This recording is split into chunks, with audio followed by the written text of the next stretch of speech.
I'm back from my long quest of hunting, searching, asking from place to place, city to city, where is Mount Crayon?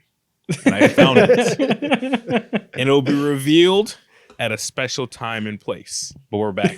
I'm back. What's good? What I miss? Nothing, because this is a very dead part of the NBA offseason. It has been absolutely nothing. Let me leave again then. Fuck this. Yeah, man. As you guys see, Mo is back with us. We're here for a very fun episode, I think. As you see by the title, we're going to talk the biggest NBA what-if scenarios of all time.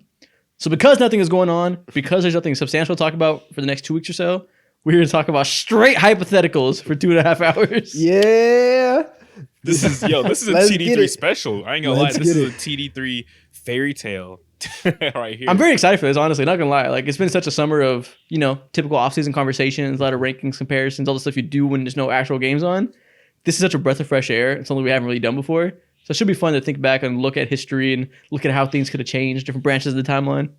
Exactly. Because we're actually on like one very specific timeline. You've already seen on Twitter. We've already gotten the Derrick Rose montages. Ben Simmons is going to be a problem this season. Those highlight videos are circulating right now. So the DeMarcus Cousins discourse about him being a problem. True, 100%. So yeah, all of that is on the timeline. I'm very excited. It's gonna be fun. Before we get into it, as you guys know, if you're watching YouTube, please do us a favor: drop a like, subscribe, leave us a 5-star rating on audio platforms, leave a review, all of that. And also, before we get into it, Mo, last week at the end of TikTok time, we did a trivia game. And Nikhil had you give him trivia questions where he quizzed me and Donovan. We went through them. We got them all wrong. We were sitting here like, oh my God, we suck at history. I mean, we suck at trivia. This is insane. Then the episode comes out. The comments see it. They laugh at us. Then they realize all of these fucking answers are wrong. You gave us straight incorrect trivia questions. It was hilarious how off you were. Tell me that was on purpose. Gotcha. That's a cop out. That's a cop out. Call it what you want. You would never know. Everyone was like, Mo's not here, but his presence is still felt. All these answers are fucking wrong. And at first I was like, do you guys not question yourself at all? Like, no, at first I was like, we thought we just didn't know anything. And then whenever I saw the comments, I was like, this guy fucked up. This guy, come on, how do you mess up? Put more effort in. Then I thought about it. I was like, that's 10 straight wrong answers. Like, this has to be on purpose. Are you serious right now? You guys I didn't watch it, but you guys like missed every single question? Yeah, because they were all wrong. Yeah, we missed. They were wrong. That's great. Okay, great. I'm happy. I'm surprised you guys didn't catch on to it like live. We just believe you. How will we catch on to it? We can't see your reaction. All we know is that you were gone, right? Looking for Mount Crayon. And then we have these 10 questions that we're trying to answer. We assumed that you would put the correct answer to this trivia, but you set us up. So I like to play games. I'm an unserious person like 60% of the time. Sorry, but you fell for it. all right. I'll let you guys decide if you guys think he's telling the truth or not. If he actually set us up or if he got them all wrong. We'll see. Let's get to the episode.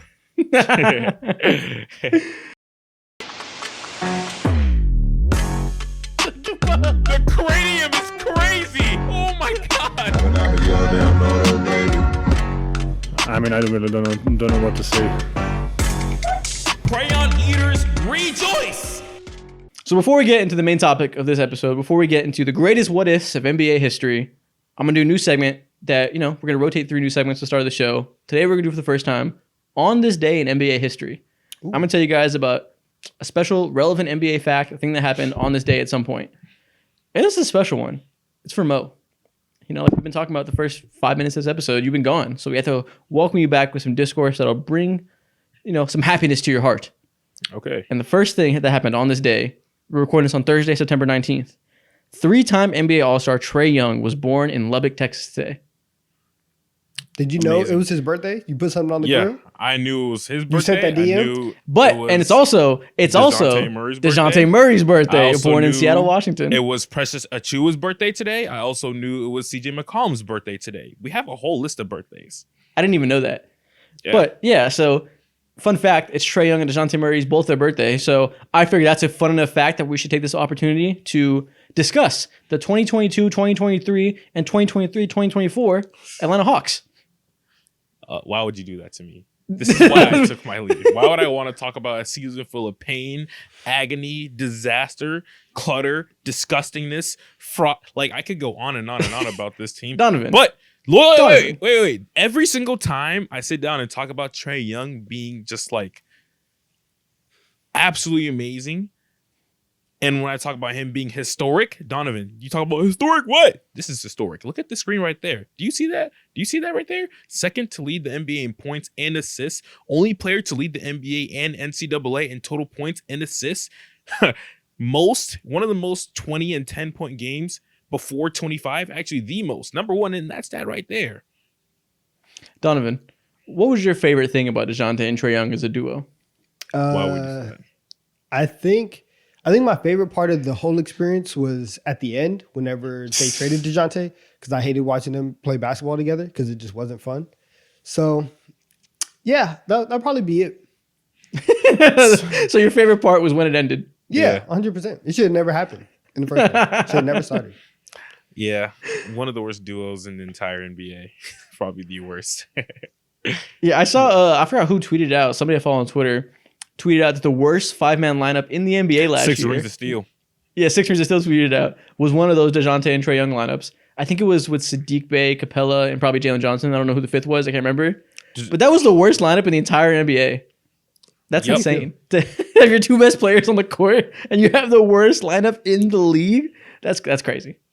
Yep, that team was absolutely disgusting. Something that pretty much like summarizes the duo of the Atlanta Hawks between those two is specifically, I think it was during the first year they had a game against the Houston Rockets, and it was a game where DeJounte Murray is being just like DeJounte Murray, a little bit disrespectful towards his opponents. He bounced the ball over or on Jabari Smith's head, and Trae Young and DeJounte were celebrating. One of them were doing an airplane after one hit a three, and they came back to, and they ended up just losing that game and like to like the one of the worst teams in the NBA at the time.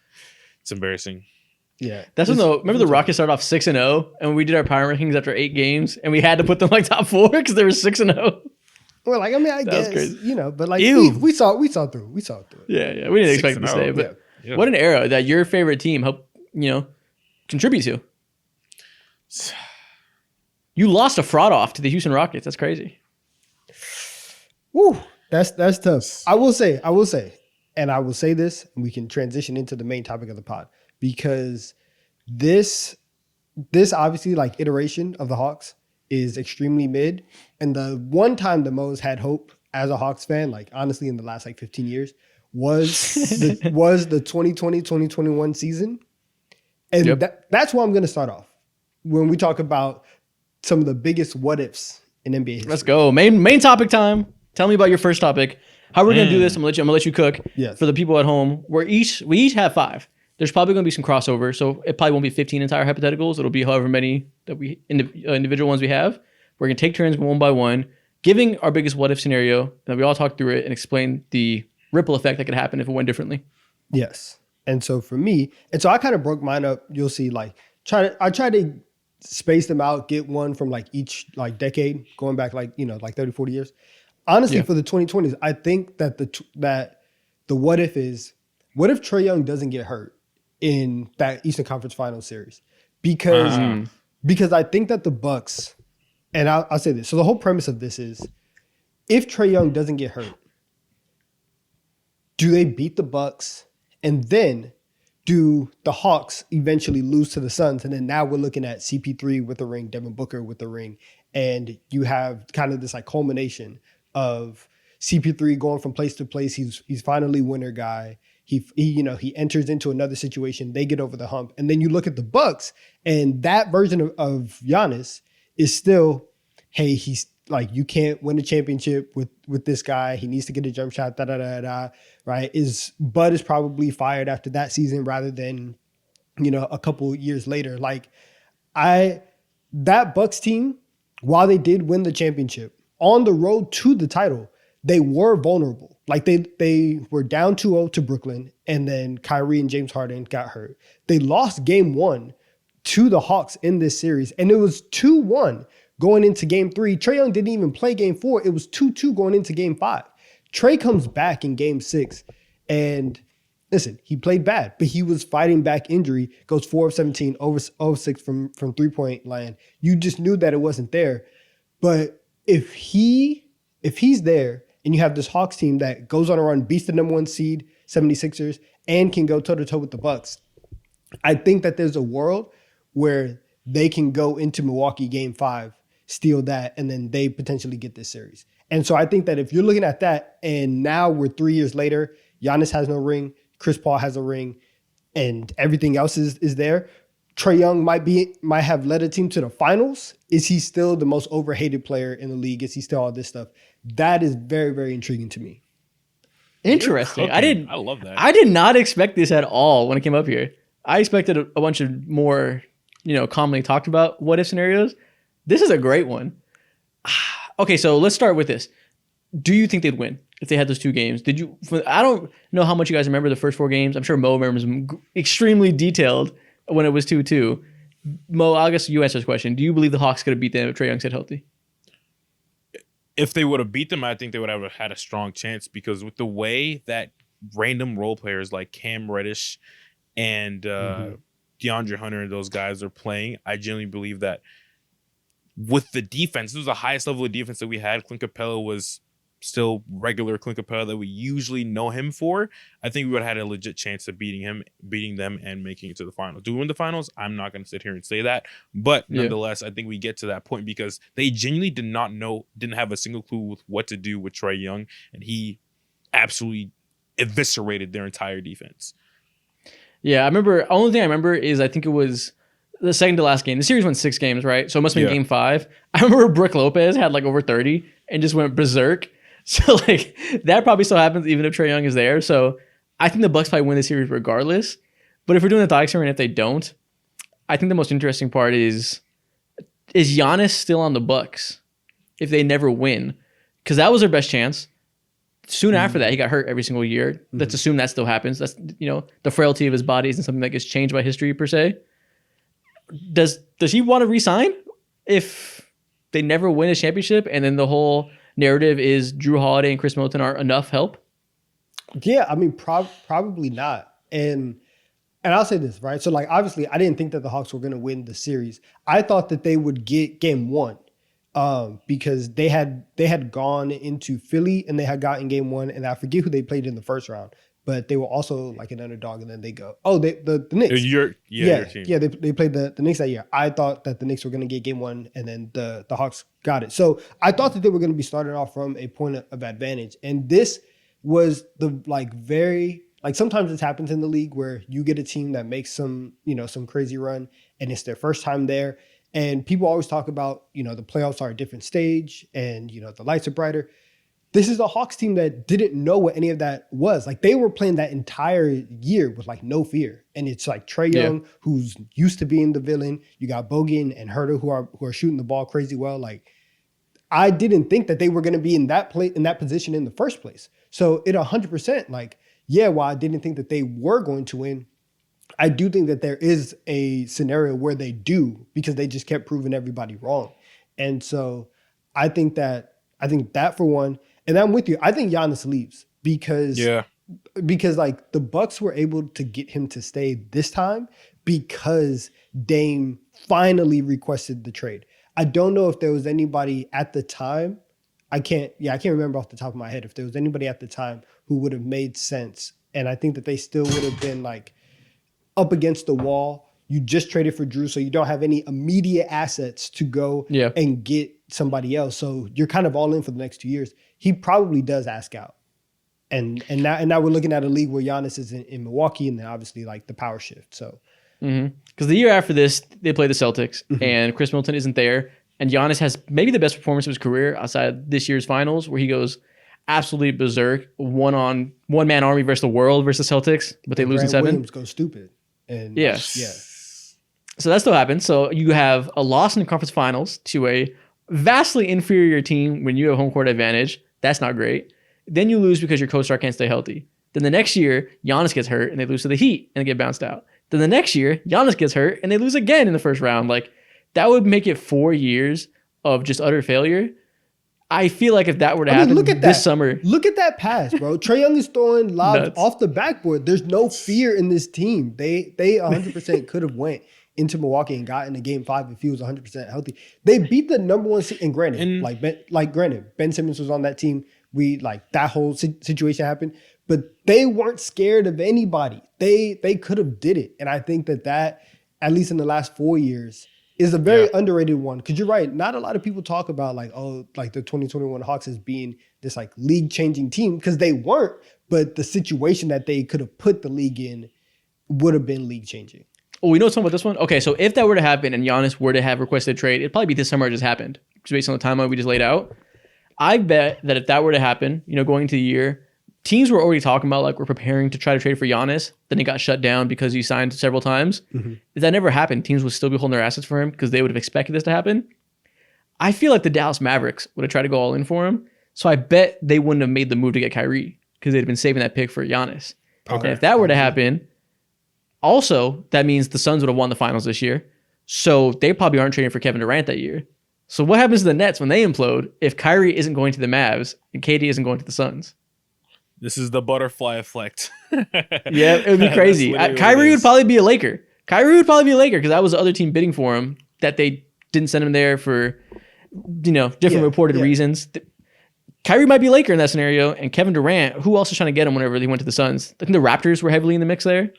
Yeah, the Raptors. But I forget who else was. They were, but the Raptors were asking for a lot, or the Nets were asking for a lot, and the Raptors were like, well, we're just not gonna do that. It probably would have been Miami sweeping in at the last minute because they've been trying to get somebody. And I think especially after the KD sweepstakes, they for a couple years it was okay, well, Jimmy and Bam are here. We just got to the finals. We're just gonna stand pat. But there's nobody else outside of Dame when they clearly needed to go get somebody else. But it's. Yeah, man. No, this is a very this is a crazy one. Yeah, this whole year of 2021 is very crazy because coming off of the bubble, the season started early. You had 72 games. It's a very weird and forgotten season in NBA history.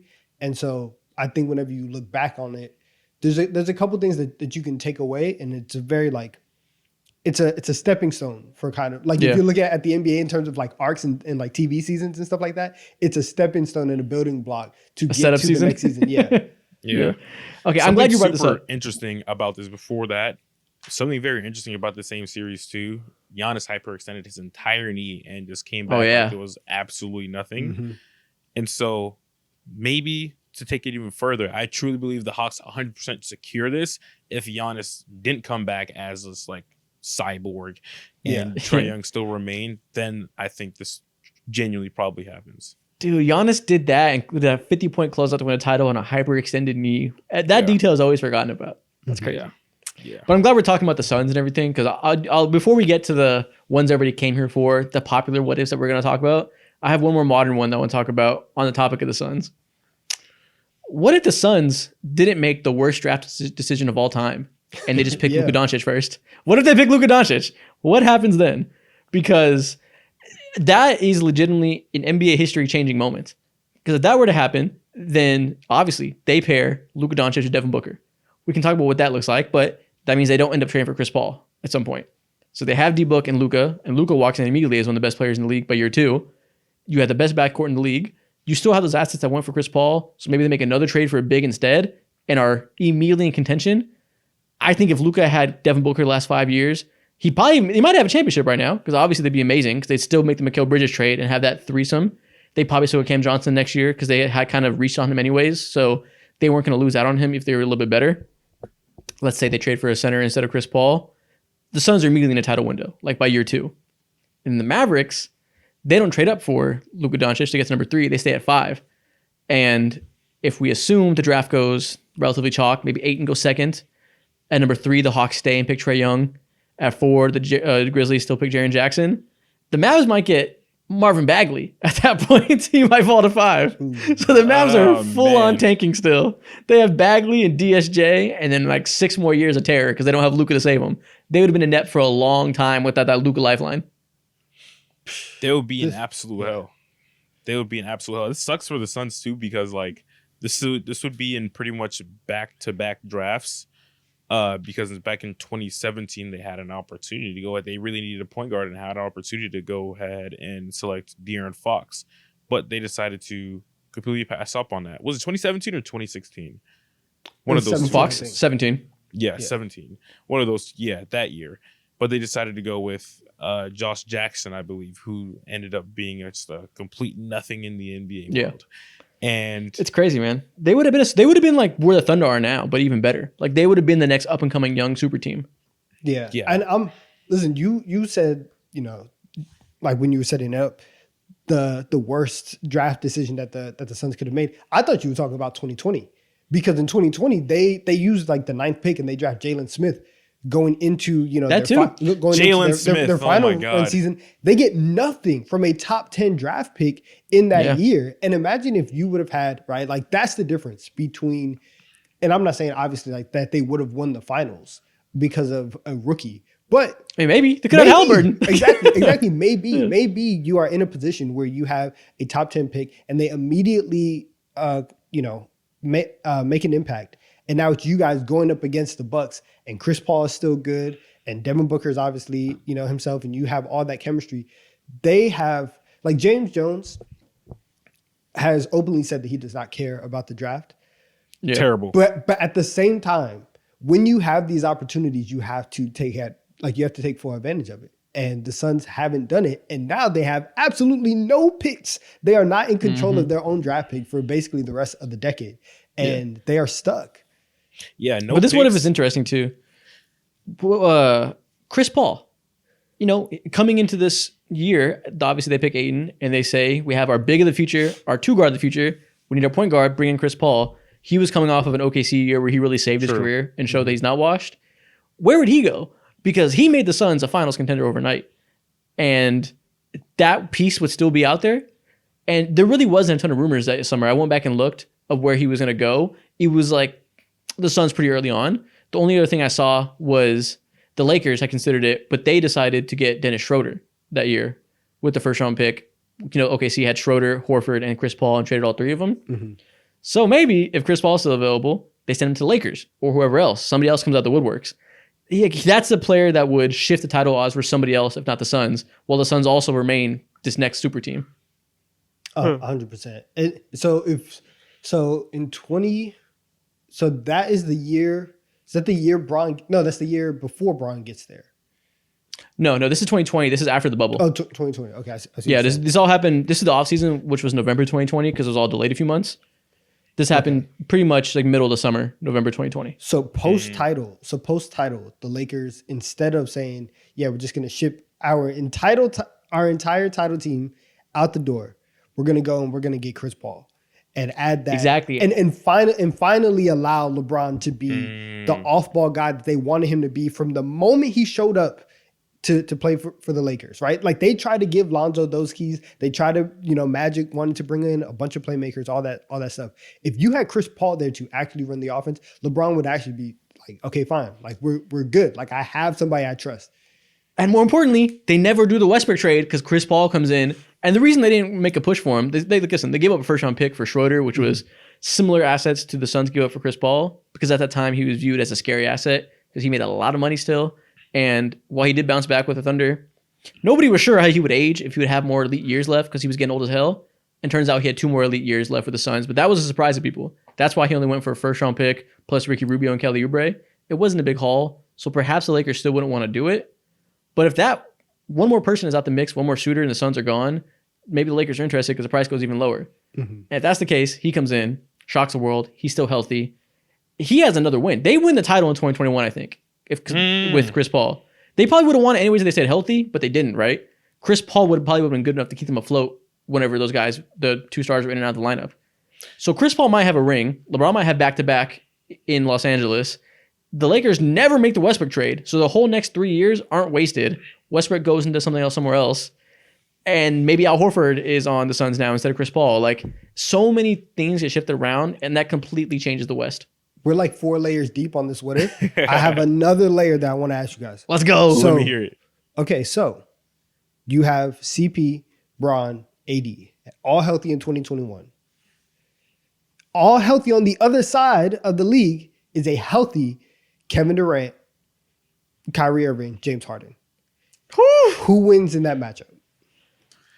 See, in this reality, they didn't stay healthy, but if they did, Exactly. If everybody stays healthy in this, Who are this the reality, other guys a part of that era of the Nets team? Who were the other guys? dude, they had everybody. They had Blake Griffin, who gave him something. That LaMarcus. Claxton. They had LaMarcus Aldridge. They had Bruce Brown. They were stacked. Joe Harris. They were fucking ridiculously stacked. No way Bruce Brown was a part of that.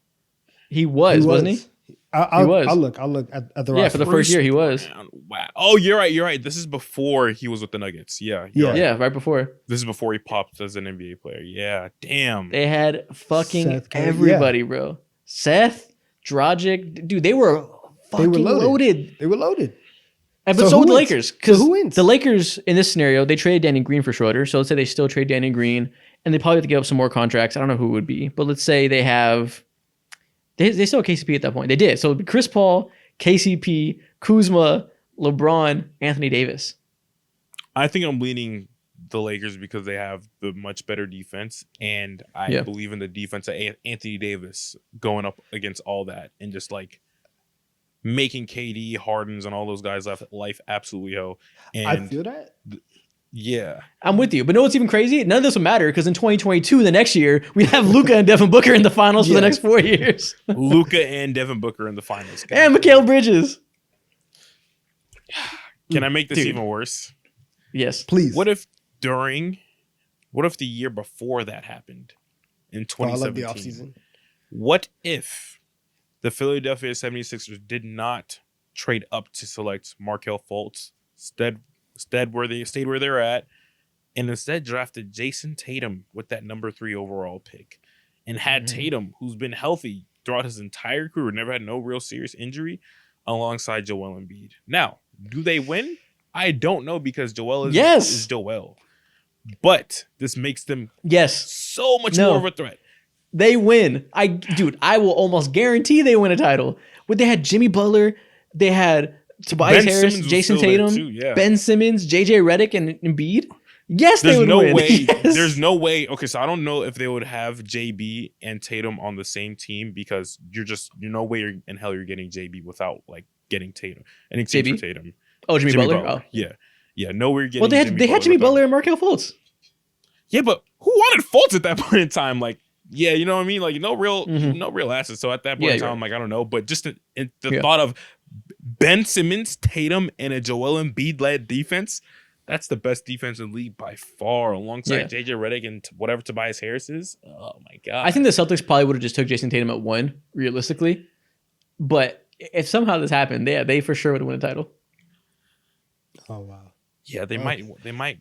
Is that Mo? Is that yours? Is that your first? Yeah, that splitter? was one of mine. Okay. Yeah. So like the Ben Simmons stuff is crazy because there's like a million what ifs in his career timeline. But I do think like if there's any other pick, I think like the biggest what if is just like, what if the pick is just not Markelle Fultz? What if like regardless if you trade up to 1 or you stay at 3, if you get a guy who can actually play, that impacts your title window immensely. And it's so crazy the fact that like Markelle Fultz could do all of these things coming out of college, and then he just gets to the league and his shot is broken. And I still don't understand what happened. I don't know. I don't know if Markelle Fultz knows what happened. But but like the Sixers, having Ben Simmons and Joel Embiid, it was always great, like in theory, where it's like you have this very big, athletic defensive point guard who can facilitate everything. He handles everything in transition. You guys can still get out and run. You surround him with shooters. That's great. And then whenever, time comes, you dump the ball into Joel, you let him be this all-time scorer. It worked. Yes, they were winning games. It still was like a little clunky. And they won in spite of the issues. Yeah. And like the times where it felt the best is whenever you had Jimmy Butler there to handle a lot of the perimeter scoring stuff, and you really could just let Ben Simmons be this, this two-way traditional point guard demon, right? He could be a 6'10" Gary Payton, essentially. And I wonder, like, if you get anybody, do you still feel the need to trade for Jimmy Butler, even though that you drafted somebody who could come in and contribute immediately?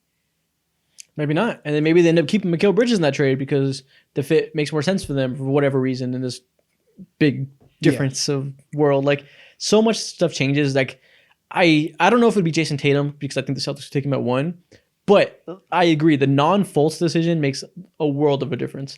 Like, maybe they trade the pick. Maybe they pick Lonzo Ball. Maybe they pick De'Aaron Fox. Maybe whoever it may be. Like, just adding a good, not even like star player. Like, you would think a first overall pick should have been a star. Even if it's not. Even if it's Larry Markkinen and they have a 4 next to Embiid. Like, whoever it is, that changes everything. Like, we're probably looking at a Joel Embiid who's viewed as one of the best bigs of all time because he has a ring early before Ben Simmons flames out. And then he has one of the best scoring seasons of all time when he won his MVP. And the next year comes out an even greater scorer. But it doesn't matter because nobody cares because everybody's like, you're a playoff choker. We don't respect your regular season.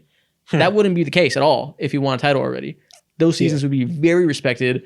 And he'd kind of be viewed as like, damn, man, it's sad he gets hurt so much instead of, haha, you suck. You get hurt so much.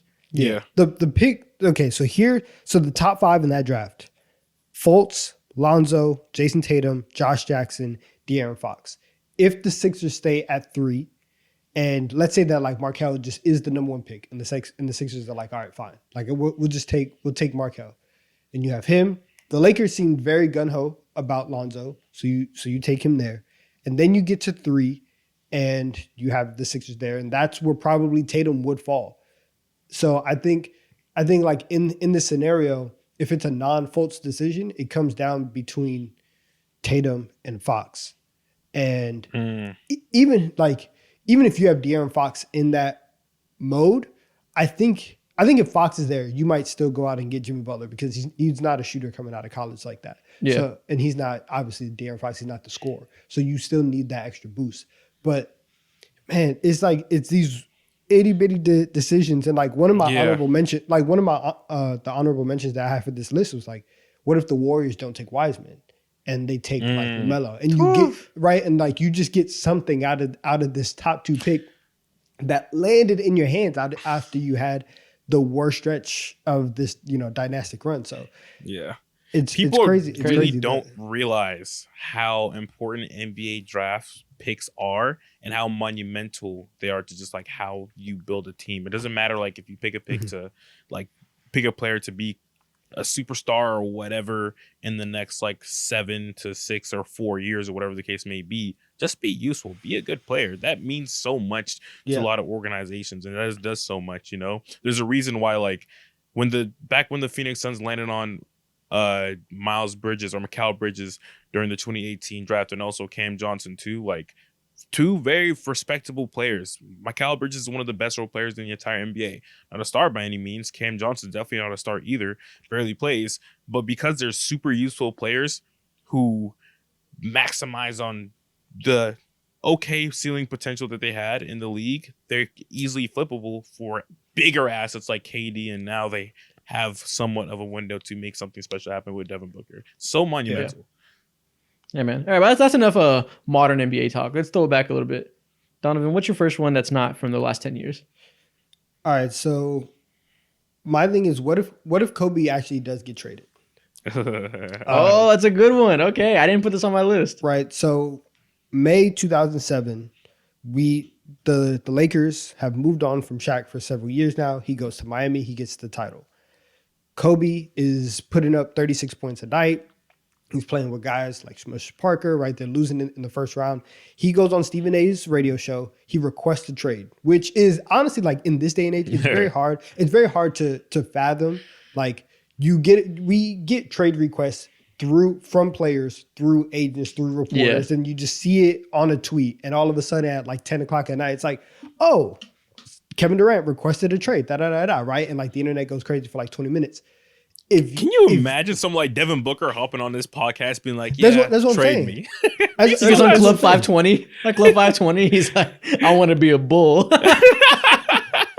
That's crazy. Exactly. And so you go on national radio, you say, I want to be traded.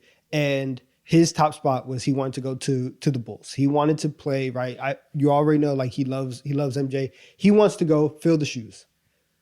I think that the outcome, if he does get traded, is that we look at Kobe Bryant in the same light as Kyrie Irving. Oh, I think that Kobe's It's a rude turn. I get it though. I get it. I think Kobe's career is, if he gets traded to Chicago, is an elevated version of Kyrie, where from all the players who play against him, you are still going to get he's the most skilled player of all time. He was insanely hard to guard, all of that. But the success that he had early on, the rings, you're always going to look at them and say, yeah, but you had Shaq next to you. There's always going to be that asterisk. Yep. And then the 3 years that he was by himself, right, on that team, they're getting beat in the first round. Yeah, he's scoring, but now you look at him and you're like, oh, you tried to do the Michael Jordan Mamba mentality thing and try to just be a jerk to your teammates. It doesn't really work. You're not a leader. This is so good. You're not who you think that you are. And if you look at the roster that the Bulls had going You're in into your bag right now. Going into that season, it's Shannon Brown, Luol Deng, Chris Duhon, Drew Gooden, Ben Gordon, Ben Wallace, Joe Smith, Tyrese Thomas, Kirk Heinrich, Larry Hughes, all these guys, a young Joakim Noah. If you are trading all of that, right, a good portion of that for Kobe Bryant, the team is now deflated, and now you are in Lakers East. And now you have Kobe Bryant going into Michael Jordan's house, not able to live up to the standard that he just set a decade prior. He gets no rings. He continues to be a fantastic scorer, but now that is all you are. You are no longer winner guy, do it all at whatever cost. And so that's what I'm saying. The way that we look at Kyrie now that he's been elevated, that's the version, and that's the way that we look at Kobe if he gets traded. And so he's not top 10 all time. He's not some people's, well, he probably still would be people's coach, but he's not consensus top 10. He's more consensus top 25. Right? Like you'd probably be around where Dwayne Wade is. And then you really have the battle between him and Wade for who's the best guard in the league. Because while Kobe's winning titles in LA and Wade's going out in the first round, now they're doing the same thing for the second half of that decade. And so you can make that argument. The Kyrie comparison is so good. Like the fact that he wins next to the best player of his era and is a sidekick, but a qualified sidekick, and then is terrible on his own, and then gets another opportunity and is probably terrible on his own, because a part you didn't mention here is, yes, the Bulls roster is terrible. And if you want to be positive, you can say they'll probably have cap space. They can go out and get these guys in the late 2010s that moved around. Maybe they can convince Dwayne Wade to come team up with them. Maybe they can convince LeBron to come team up with them. The Bulls are inept and have been inept for so long. There's an 8-year and stretch. the only good thing that's happened to them since Michael Jordan left is falling face first into Derrick Rose. And while Kobe Bryant wouldn't have done a fucking thing with that terrible roster, he would have been just good enough to make sure they don't get Derrick Rose. So it would have been misery, and it would have been utter failure. And I think it's important that you said an elevated version of Kyrie, because people are going to hear that and be like, how dare you? It is an elevated version. Kyrie's not a top 20 player of all time. Kobe would be, but he would be like 20 to 25-ish instead of top 10. Exactly. And that's such a good comparison, man. Like, I didn't even think about this one. Wow. Like, his legacy is entirely, I didn't say that because it's because of him, but is saved by the fact that Jerry Buss was like, Kobe, shut the fuck up and come play basketball. The second half, like you look at, and it, you look at the jersey retirement and people, you put up the stats between 8 and 24, and the second half of his career is obviously like just as good. It's a Hall of Fame career. Three finals appearances, a back-to-back title. He gets the MVP in the second half of the year. So like all of that stuff that he gets in the second half of his career with the Lakers, that's not there if you go to Chicago. And so you have basically like, even if you want to be generous, 65% of what he did, of all the amazing stuff that he did in the second half of his career is now gone. And he can no longer sit at the table with Magic, Jordan, Kareem, and having 5. He's Scottie Pippen. Exactly. He can't sit at the table with Tim Duncan, right? Because Tim would have 5. And Tim might have more because he was losing to Kobe and the Lakers. So you have all that. And then the thing on top of that is the other conversation is the people that you talk about him with in that era, where it's Kobe, it's Dirk, it's Tim, and it's like Steph and all these guys who are with one team. And it's like, oh my gosh, like they're so loyal, this and that. There's so many decisions that happen in the NBA that don't get made to where I'm glad you said this. To where like people are like, oh my gosh, he's so loyal. How Tim Duncan almost left the Spurs, right? Hold on. Okay. All Good transition. Good transition. Don't step on my pick, because that is my pick on my list. My next one is, what if Tim Duncan went to the Magic? We're on the same wavelength. Yeah. Tell him that story. I love it. Tim Duncan in the year 2000. Tell me about that story. Tim Duncan was drafted in 1996. In the summer 2000, he was a free agent, unrestricted, because the NBA was weird and did not have restricted free agents. So players came in and signed a rookie deal. In this case, was only a 3-year deal with the Spurs because they lacked foresight to sign him to a longer deal at the time. And he was an unrestricted free agent testing the waters. This is, he was a star already. He wasn't quite what we know him to be, but he was a star, clearly, by year 3. And he was in talks to sign a 6-year deal with the Orlando Magic, who were coached by Doc Rivers, and already had Tracy McGrady, very young, he was just drafted, and Grant Hill on their roster. They would have made a big 3 with Tim Duncan, T-Mac, and Grant Hill. And the only reason it didn't happen, or I'm not saying only reason, the main reason that stopped it from progressing further was Tim Duncan wanted assurances that he could bring his girlfriend with him on the team plane to all the games. And Doc Rivers made it a point to say no spouses of any sort are allowed on the team plane, just players. So Tim Duncan was like, sorry, I can't go to the Magic. I'm going back to the Spurs. And from that one decision made by Doc Rivers to make Tim Duncan get the ick and not want to play in Florida, we got a dynasty. And a dynasty that spanned 15 more years and blocked several champions from happening. So not only would we have a similar situation to the Kobe one you just mentioned, where a GOAT just wouldn't have happened, right? Like Tim Duncan just clearly wouldn't be a top 5 player of all time. He'd be great, but we can assume that he doesn't rattle off 4 more chips with the Magic or whoever comes after that, right? That doesn't happen unless you're in San Antonio with Greg Popovich, with Manu, with Tony Parker, with eventually Kawhi and all that. So he's a great player that is just a good player, right? He gets an early chip when he's really young, but he doesn't get close to 5. So he's like Anthony Davis in history. He's a very good player that isn't part of Dynasty by any means. And all those years where they're beating the shit out of the entire Western Conference, other teams have a chance to win. They beat the Suns 2 or 3 times in the playoffs. I forget what the number was. But the Suns, the 7 seconds or less Suns, never had a place in history because they couldn't get past Tim Duncan. Maybe they get a ring. Maybe LeBron, listen, 2007, I don't know who LeBron would play. I forget who was in the conference finals that year with them. It might have been the Suns, actually. Maybe LeBron gets a ring in 2007. Maybe, it keeps going. The Heatles years aren't disrupted by this the Spurs. Like, so many other dynasties or other championship level teams get a chance to shine, and so many legacies are changed because of it. We're cooking. We're cooking. And it's just like another instance of like, Doc Rivers, why are you the way that you are? Why are you doing this? Like, Doc Rivers, you are blocking your blessings off of principle that isn't even a principle that you should be standing on. Right? Oh my gosh. So much crazy stuff happens on team planes, and I can't bring my family on the plane. You got people playing boot race, right? This is unspeakable things happen on team planes, and I can't bring my family. Why are you like this? Now, there isn't, and like the aspect of it that's crazy is like, yes, the decision would be crazy.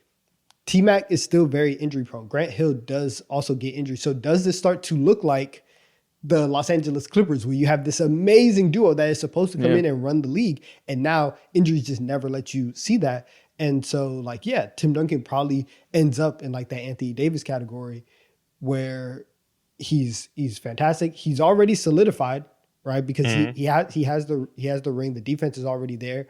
But what does that look like? And now, but let's say that it goes the opposite way, and it like everything goes great. Okay. Is Doc Rivers now like one of the greatest coaches in NBA history? Like, there's, if that decision is made and the whole timeline is changed, we could be looking at Doc Rivers as like, man, if I had one team, I need somebody to coach, give me Doc Rivers. And that would be crazy. Or we'd be looking at T-Mac as one of the best players of all time because he probably stays there for longer because they have a core. Grant Hill quickly got washed. He would have became relatively irrelevant in the scheme of this by the time they get to like a championship window. But T-Mac would have been, he wasn't hurt every year. Some of those years he was just getting mollywopped in the first round because the team sucked. So if you have everything that he did well in that era was perfectly suited to thrive next to Tim Duncan. So if Doc Rivers would have been a great coach, and if you could have got some similar out of him that Popovich got out of him, but instead of having this egalitarian move the ball around offense, you have Tim Duncan being the best defender and elite post player next to a fucking bucket and Tracy McGrady. Like that could still work in a different way. Makes them 32 a night. That's Kobe. That's Kobe and Gasol, but the power dynamic is shift. You get Kobe and Gasol, but you shift the power dynamic, flip it around. It's the same type of style of play. Like they still could have won chips. This makes me want to go ahead and sit down and fire up 2K. By actually buying 2K25 and just like toy with this myself and see what actually happens. See what happens to the San Antonio Spurs and who knows like what year was Ginobili drafted or Tony Parker? My bad. Like 2003 or something like that. Yeah, okay. Do they? And I don't know. There's just so much that happens and man. Yeah. Like does Popovich stay there or do they have to rebuild because they lose Tim Duncan and then he goes to another team and maybe he still has a GOAT coaching career but it'll be somewhere else. Maybe he replaces Phil Jackson. So eventually, like, maybe he goes to the Lakers because they had the money for him. Like, who knows? Like, so much changes because of this. Maybe they're so terrible and they actually end up drafting instead of, like, they actually have a lottery pick and they end up drafting, like, I don't know, D Wade or something like that. There's so much Maybe stuff. they get LeBron. Yeah, do they get LeBron? I don't think the league let that happen. Yeah, man. So much could change. Oh, man. Mo, what's your next pick, Mo? Let's hear your rant. Yeah, all right. So switching the tone of this is so fun. What if, going back in the present time, what if Draymond Green was actually a sane person and didn't punch Jordan Poole in the face, didn't call KD a bitch and was on his back? And what if really, like, he treated everyone with just like respect and was a what if he was nice? What if he was a nice guy? Would we sit here and watch KD be on now as like second team? Would he still be a Warrior? It's a real question to ask. Would this CP3 is a fun one. Have been a Warrior still? That is a good one. So do you think that Draymond is the main reason KD left? So I guess we start there. Do you think he would have stayed if they were like buddy and Draymond was like the coolest teammate ever? I think that definitely would have helped because Draymond is the loudest voice in the team. And if you're the loudest voice, you have to be one of the more influential voices too, just based off of just you talking and yapping a lot. Now there's other things that like led to KD leaving, like him and the way he felt about people viewing him and this is forever Steph's team and stuff like maybe he does leave. But like, Draymond could have helped remedy that though if he really welcomed them. Maybe he wouldn't have felt so alienated by the fan base if Draymond really was like helping that team chemistry be better. Yeah, exactly. And just the thought of KD never leaving is very interesting because it's like, okay, it makes you think like, ooh, the only reason why the Nets were able to land Kyrie is because KD and Kyrie came in a duo package. If KD was cool where he was at, then that just shifts everything again. James Harden. Kyrie probably stays with the Celtics. Kyrie, I don't know if he stays with the Celtics. No. Yeah, no way he stays with the Celtics. That was dumb. I mean, does he snake them and go back without his word unless if KD isn't there to make the perfect team with him? Yeah, I think that situation is maybe he's actually Nick. Actually, I think Kyrie probably ends up being a Nick. Ends up going home instead of being Net. Because I think that relationship was just irreparable. Oh yeah, you're right. That summer they could have got him. Yeah, exactly. Yeah. So I think he probably ends up being a Nick. And that also like makes you think about, damn, that means Jared Allen remains like a Brooklyn net, a net for the entirety of his career, probably up until now. So just interesting. Makes you think about. So that's cool. Yours is what if KD never leaves? The one on my list is what if he never goes to the Warriors? What if during that summer he decides he wants to leave OKC for whatever reason? What if the Warriors aren't the choice, right? What if maybe the Warriors win the title that year and then he doesn't want to join a victor, but he still wants to leave OKC? What if he chooses the Celtics, which is rumored to be on his, on the list. Choice of teams he was looking at? What if he goes with them, his second choice? In that year, Isaiah Thomas was still there, but I think they ended up trading for Kyrie Irving that summer too, right? No, they traded for Kyrie the following summer after that, which we'll get to that. Because if he had chose the Celtics, they would have had Isaiah Thomas. They would have just picked Jaylen Brown. Marcus Smart, Terry Rozier, Avery Bradley, Jay Crowder, Kelly Olynyk, and Evan Turner. They don't know about Avery Bradley. That dude was Because that summer they got Al Horford with their money. That was their signing that they ended up getting. So replace Al Horford with Kevin Durant. And now we have an interesting team because you have Jalen and Al Horford. The next year they still get that pick that ended up being Tatum, but maybe they trade that pick to get another star with Kevin Durant, whoever that may be. Or they end up getting Jason Tatum and they have Jalen, Tatum, Kevin Durant with Isaiah Thomas, Avery Bradley, all these guys. Okay, so if KD goes in 2016, does Kyrie still find his way to Boston? Like, and there you go. That's the next part. Right? Maybe the move is instead of them linking up in Brooklyn, like you said, with that extra pick, with that top 3 pick, maybe if Kyrie still says, "Hey, I want out," then the Celtics go, they make that move, and now you have Kyrie, KD, and Gordon Hayward with Jaylen Brown. They're like the parents from Everything Ever All at Once. In every life they find each other. They're always together. And it always fails. Exactly. But that's interesting. But also, Kyrie only left because they flamed out in 2017. There was obviously a part of it was the culture dynamic of being the little brother to LeBron that made him have the frustrations. But when he heals all. Not little brother. Son. They were asking if what kind of parental role has LeBron been? Oh, yeah, you're right. But listen, when he heals all, and if they don't get Kevin Durant, the Cavs got better that year. It's commonly said the 2017 Cavs are the best version of that team. They could have won again. And obviously the Warriors would have been able to use that money elsewhere. Maybe they get Al Horford. So maybe they're still amazing. But there's a good chance the Cavs are able to go back-to-back and win in 2017. Maybe Kyrie doesn't leave at all in that scenario. Wow. And Kevin Durant, like, he was on this trajectory, and like the biggest shift in, honestly, like NBA, not history, but like in modern NBA history, is honestly KD going to the Warriors. Because everybody got on LeBron for going to Miami, but even in that situation, the Heat had just lost in the first round. They were bringing in an entirely new nucleus. You were not adding LeBron to a ready-made team, right? And LeBron didn't go to the team that beat him. And so all these things that up until that point were kind of like unwritten rules in the NBA of things that you shouldn't do, especially if you're a superstar. Kevin Durant breaks all of that down. And now it really doesn't matter where you go, who you sign with. If you think that team is going to give you the best opportunity to win a championship because you want to satisfy, hashtag ring culture. If you want to do that, then by all means, you just have to get your bag and do what's best for you. So that version of Durant is like, he's no longer the villain. He's no longer the guy that ruined basketball. Exactly. Right? That's not him. And so you keep seeing this ascension where for a lot of people, that probably was the reason why a lot of people maybe never recognized Kevin Durant as the best player in the league. And you see that really the only time that he ever got that was the 2019 playoffs when LeBron wasn't there, right? Yeah. But at the same time, he might be able to get closer and closer into those conversations if he goes to Boston rather than Golden State, where he kind of like nullifies everything. His PR would be much better. Yeah, his PR would be much better. But I don't know, like, if that winning would actually be there to, like, help his PR on the Celtics. I don't know. I mean, Boston dominant, but it's different. They'll be good, but will they be all time like great? It took a couple years for Jaylen Brown to like. If they still pick Jason Tatum, if they pick Jason Tatum, probably. But even then, it's like Jason Tatum has to have that opportunity, and Isaiah Thomas is still there along with Jaylen Brown, who's getting even less. Man, I don't care about Isaiah Thomas. Kevin Durant is here. He pushes him out the way. Does Isaiah Thomas hurt his hip? I don't know, man. Well, yeah, he still does. He's But okay, so another part of it, obviously, with Kevin Durant's legacy.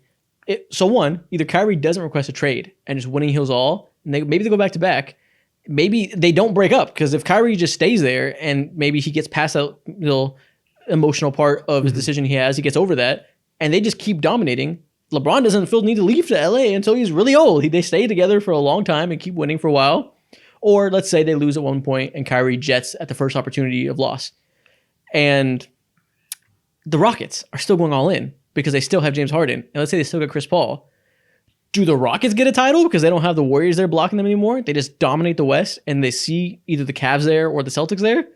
Maybe James Harden gets a title and that obviously changes everything. So many legacies are at play differently because the Warriors block so much from happening that there's just so many different people could be elevated so much higher up the all-time rankings list without that team.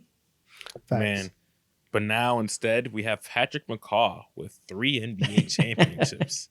NBA history, man.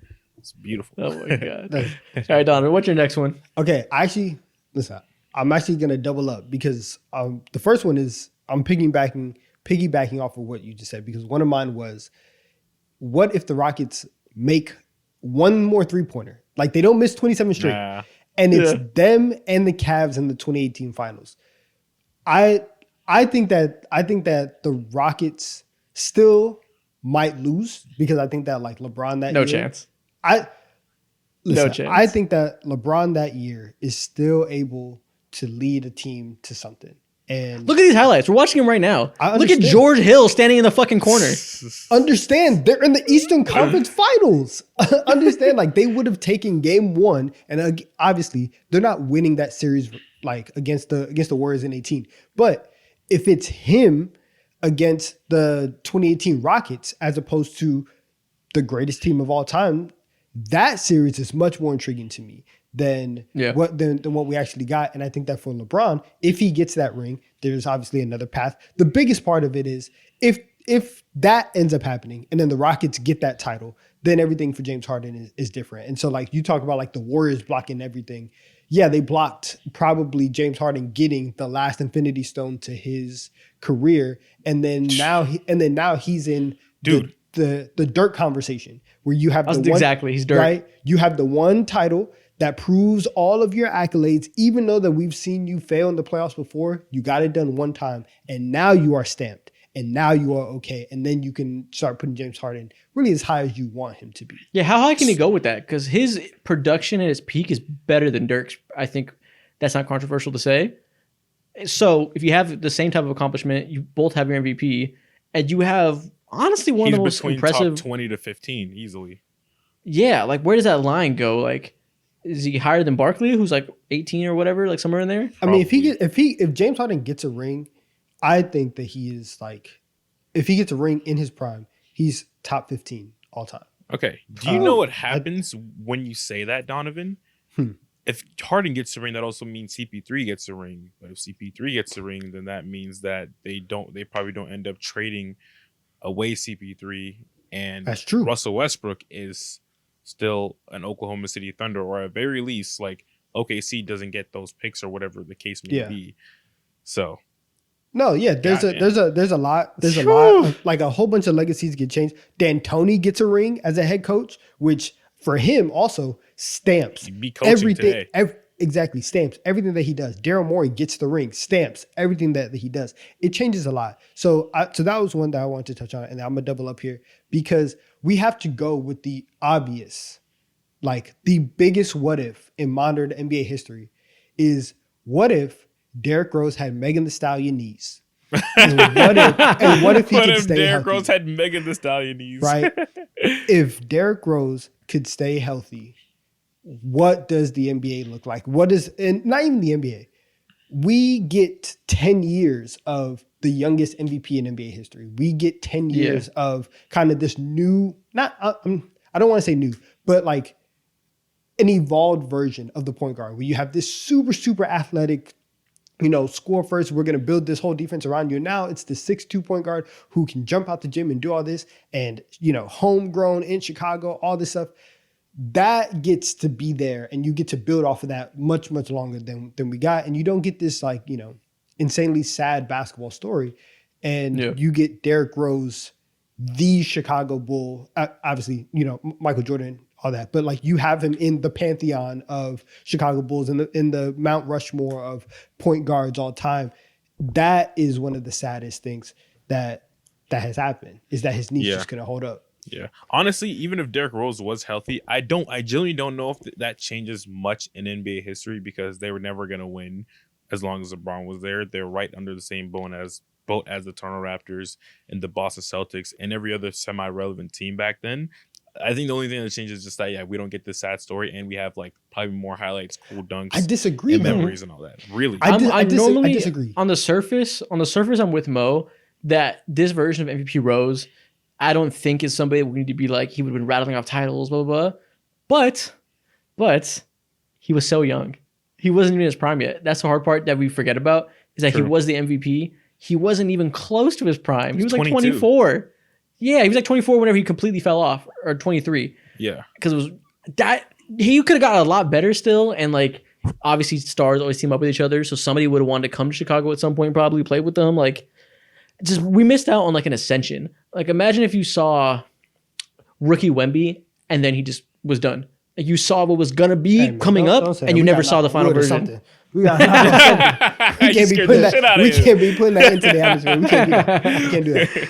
Like, the idea of what he could have turned into is what's so intriguing, because like maybe the jumper gets better as he gets older, and maybe he was a more complete shooter. Like, maybe you have like the shooting of mid-range magic of Shea with having that athleticism. Like, he could have gotten so much better still, and that's the part, the what if, that could have changed history. And it's also like they played the Cavs in 2015 when Derek is 3 surgeries behind, and they were up 2-1. Right, they were up 2-1. All I'm saying is they were up 2-1. LeBron hits a shot in the corner to win the game to save them from going down 3-1. There are scenarios that were very, very like real in which the Bulls can be a LeBron-led team. And so if you have Derrick Rose in year 7 completely healthy playing LeBron, and now you have Jimmy Butler also coming into his own at the same time. What if you have this organic duo of Derrick Rose and Jimmy Butler? And now that's the backcourt of the future. You still have Tibbs there, and everything goes ahead. I think like that is very, very intriguing to me. And a lot of it, obviously, like as I said, it really is just the unknown, because so much of his career was taken away from injuries, and you never got to see, forget the end of the story, you never got to see the middle of it. And so like that's the hard part. Can Rose win another MVP? Maybe. That team won 66 games that had the best defense in the league. 66 with Derrick Rose right there. In his rookie year, they took the Celtics to 7 in the first round. Like, he was clearly in a position to where he can shoulder the offense. And right before the NBA starts getting into pace and space and three-point shooting and all that, you had this very last era. Exactly. And this very last moment. That's the best part. Right? Where his style of 5-out spacing. Exactly. Yeah. His style of basketball was successful. And if he was stepping into his prime when everybody was just like, hey, get out the way and let the fast guy run halfback dive, their offense could have been what we see Ja Morant do. He could have been that. He could have been that. And we just never saw he could have been like what Giannis does. Like, they could have played that way of just downhill demon. I'm just saying because the point guard. But yeah. So yeah. But I just mean like what Ja does is awesome. Yeah, but Ja isn't like this. Ja's obviously a good comp for him, but Derrick Rose has more of a Giannis ability to like every play dive downhill and create for others. Like, it would have been like, I don't even know what the comparison is. Like, it's just more than what Ja does with his athleticism. It would be. I think it would still be Ja, but it would be Ja with a Kyrie finishing package. Because Derrick Rose's finishing package is also crazy. His up and unders, his ability to score around the rim and do all that, the floater game, all that was fantastic. And so, man, there's times where, listen, it gets to be 11:30 at night. Sometimes you get sad and you just throw on Derrick Rose highlights, man. You just reminisce and you're just like, dang, sit down and cry and eat ice cream. Exactly. Sometimes you just gotta have a night.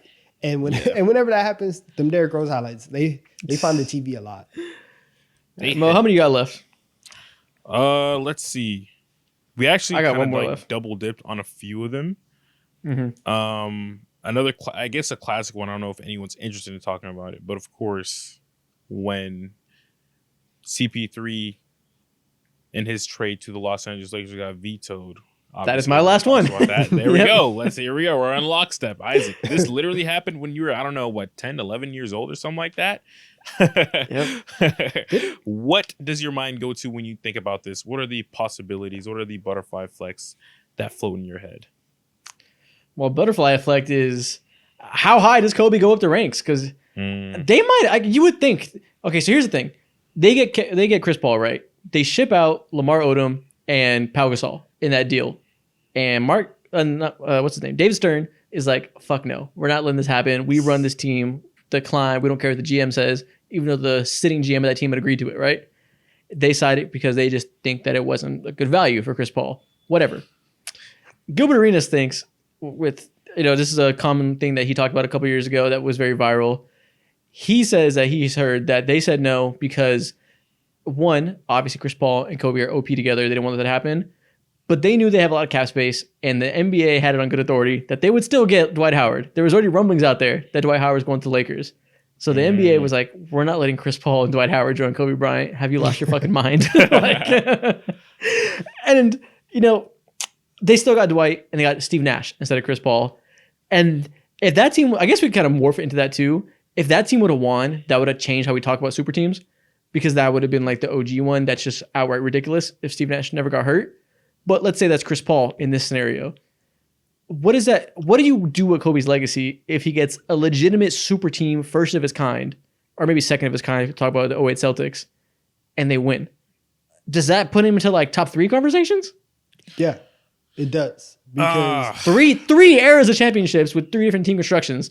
He can do it as a sidekick. He can do it as a main guy. He can do it leading a super team where you have to really be unselfish and play with others to let Chris Paul cook. Like, he would have the full trifecta of types of teams you have to win with. He would have done it all across 3 different eras with one team.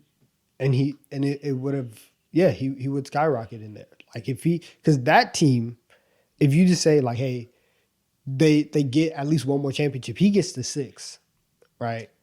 Do the Heatles get any? Can they beat them? It would be them versus the Heatles would have been ridiculous. I don't know if here's the one thing, and now this is more just like conspiracy talk rather than like what if. But I refuse to believe that David Stern is like, yeah, we're not going to form a super team in the most visible, valuable franchise in the league with the number 1 player in Kobe Bryant. Yeah. I refuse to believe that that's actually true. I mean, he did it. Like, there's nothing to refuse to believe. They didn't let it happen. If you believe they prioritized box office that much, he would have said yes to the trade. It's clear that wasn't a priority, or else the trade would have happened. I'm saying because of the rumblings that Dwight. Yeah, but he did. If he cared about ratings that much, he would let Chris Paul be a Laker, and he didn't. So like, it's hard. We know for a fact that wasn't the biggest priority. It is. Listen, it is hard to believe that. And now that you're saying it, I'm thinking about my other, David Stern conspiracies. Yeah. And based on based on other things that I think that David Stern has done, I will agree to you that he put the state of the league before the box office. So I do get that. Selfish. But man. And then maybe Dwight Howard, it works there. He doesn't get hurt. And maybe they have more time to make it work. I don't know. He becomes. Knowing what CP3's track record as a teammate and how people feel about him, and on top of that, him having to deal with Kobe Bryant, Dwight Howard might not be in the league. He's gonna. He is 2 assholes yelling at him. That's true. He is not gonna have a fun time at all. Well, let's say Dwight Howard flames out when he leaves. Fuck it. Who gives a shit? We still have Chris Paul and Kobe Bryant. That's still amazing. You can replace him with whoever. Like, even let's say Dwight Howard never happens. Let's say that somehow that doesn't happen, and it's Andrew Bynum, Chris Paul, and Kobe Bryant. Cool. Still pretty great, and you can still envision a championship happening early on before, when the Heat had their 2011 mishap. Maybe they lose to them instead of the Mavs, like whatever it may be. Chris Paul rises up the ranks very quickly. Instead of having all the meltdown years in the Clippers, he's out there with Kobe Bryant as he gets older, on the potentially real Los carrying Angeles team. Yes, potentially carrying Kobe as he ages and becoming the best player on that team eventually. Like, that does so much for Chris Paul. Conversations change so much. We're talking about him with, like, literally, when you mention the greatest point guards of all time, whether it be Magic, Steph, like, Chris Paul is 3rd, max 4th under that list. And if Dwight gets a ring, holy shit, what did that do to his legacy? To come off of 3 DPOYs, a final trip as the number 1, and you finally get a good enough team and you just win? Like, that. He's catapulting. Like, there's so much that could happen. He for sure gets on the NBA 75 then.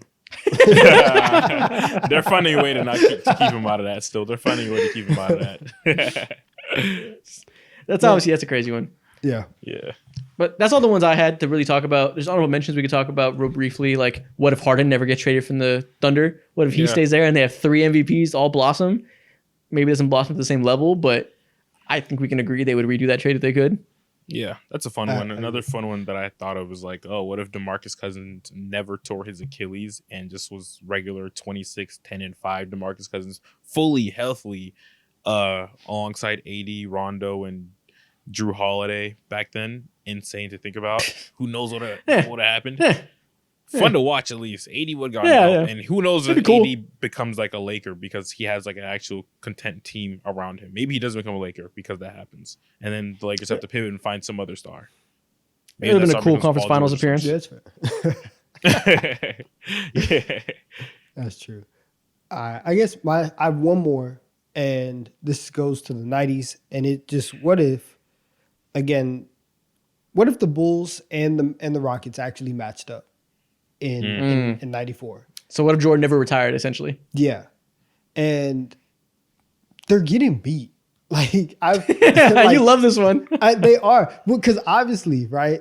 And again, y'all know my father. Shout out to my father. We've had the argument. He argues that Jordan would have won 8 straight. And I've heard this for decades from not only him, but several other people. And it's like, one, the league doesn't work that way. And it hasn't worked that way since the 60s. 8 straight is hilarious. It doesn't work that way since the 60s. Yeah. Jordan already in 93, if you watch the Last Dance, even before they were talking about all the stuff that had happened, with his father, they were talking about how he was getting burnt out and how he was getting tired. Teams burn out. And the fact that you can get 3 is fine, but you see their wins, and it happens for a lot of dynastic teams, especially in the regular season. Your wins start to go down because you start to cruise, you start to, take the regular season less serious. And all these other teams who are just as hungry trying to get to that point, they get there. And then also you have the point of, you guys are going to put Luke Longley on Hakeem Olajuwon. How is that going to work out for you guys? Like, right? Like, your strength is having the 2 best perimeter defenders of all time, and Michael Jordan and Scottie Pippen. They won't do anything against Hakeem in his prime, who is averaging in the high 20s. And if you double, he has shooters. Like, he is able to play a form of like modern math, basketball, whatever, of being able to trade 3 for 2s. And if you decide to single cover him, he's dropping 50 on Luke Longley and Bill Cartwright and whoever you put on him. I think that would have been a major, major issue. And they obviously do not win 8 straight. They might not get to 6 because I think they definitely win less. If he doesn't get that time off, they surely win less, I think. 100%.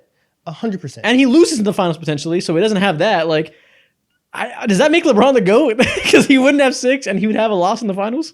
Yes. Yes, it would clear the path. It would clear the path. Now, he would still have something that LeBron has never had, which is a 3-peat. And so, like, that would probably be the talking point.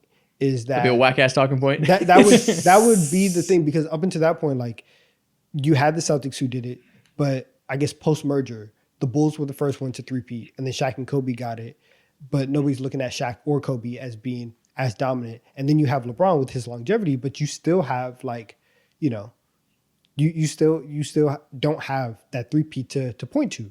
So I think like, if Hakeem and them match up, that in itself is probably one of the biggest turning points that we get to see. And if it's against Jordan rather than Shaq, that version is crazy. And mind you, they did have an opportunity. Like, I understand Jordan was 17 games back. They did have a chance to play Hakeem in the finals that year, and it just didn't go down because they didn't make it that far. But yes, I think that is one of, honestly, like, I think it's like a more of a craziest, like, what if, but it doesn't feel what if to me. I feel very, very firm in my stance that the Rockets can and would have beaten the Bulls in the 90s. Yeah, that's fair. I mean, stands to logic to me. I think it makes total sense. Yeah. Shit, that checks out to me. So yeah, I think that's all the ones I have. That's all the ones I have too. Mo, any last second ones? Crown Eaters, it's been some time. Are we unsheathing? Armor up. Pull out the swords. I need one. Crown Eaters, rejoice! This is for you. Welcome to TikTok time.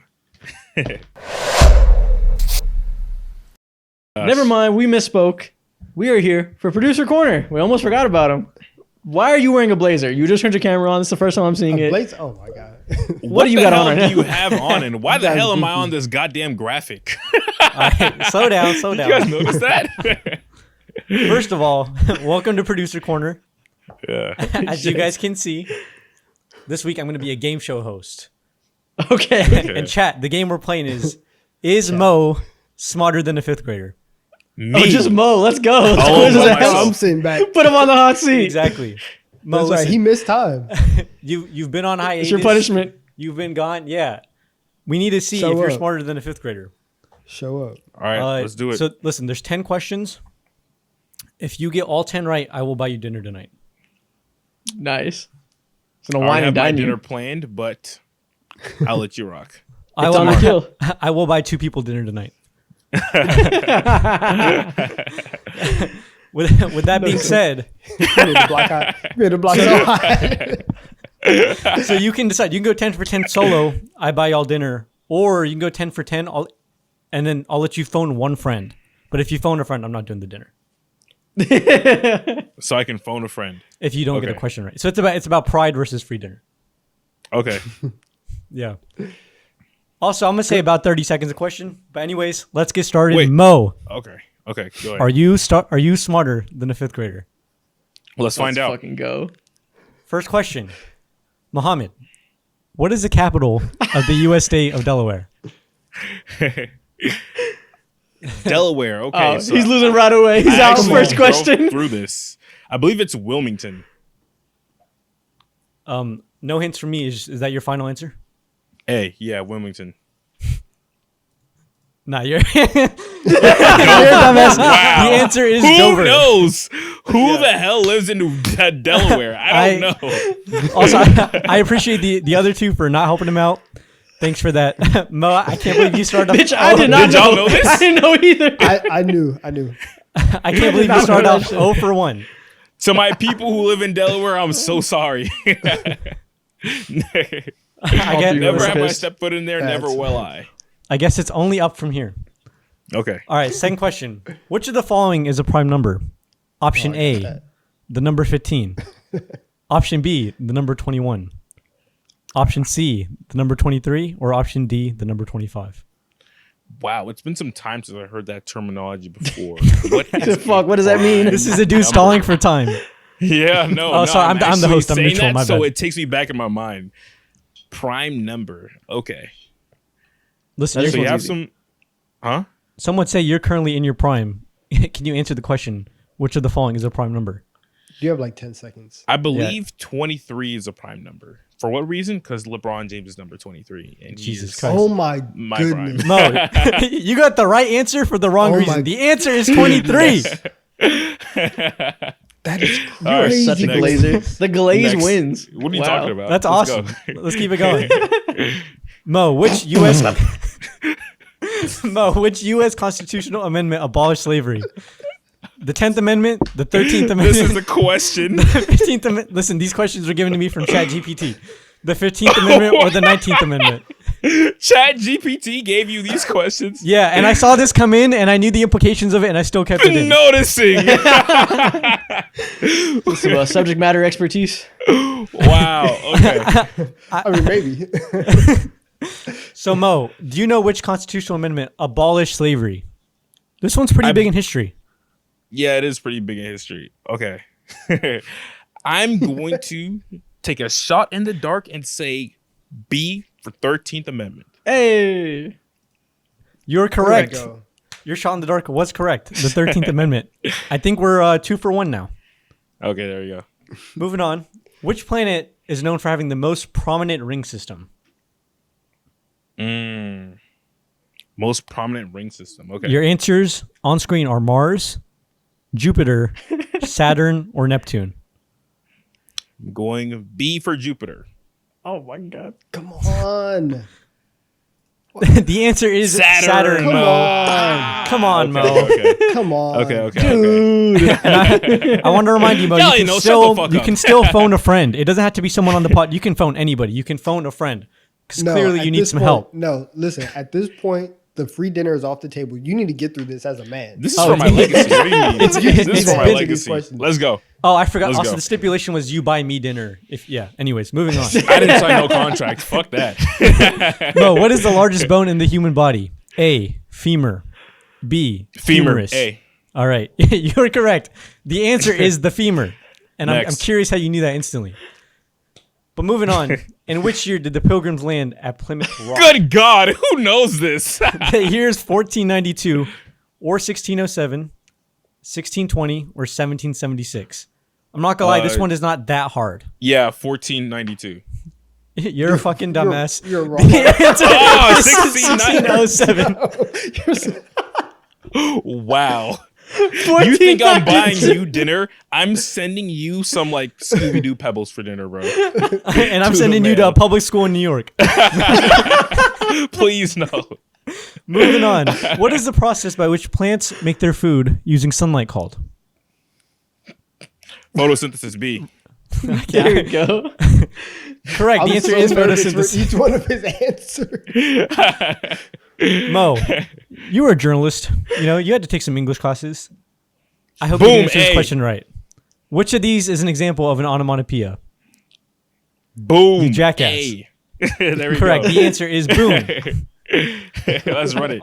All right, listen, question 9. We're getting to the final two are open-ended, Mo. What is the longest river in the world? You got this.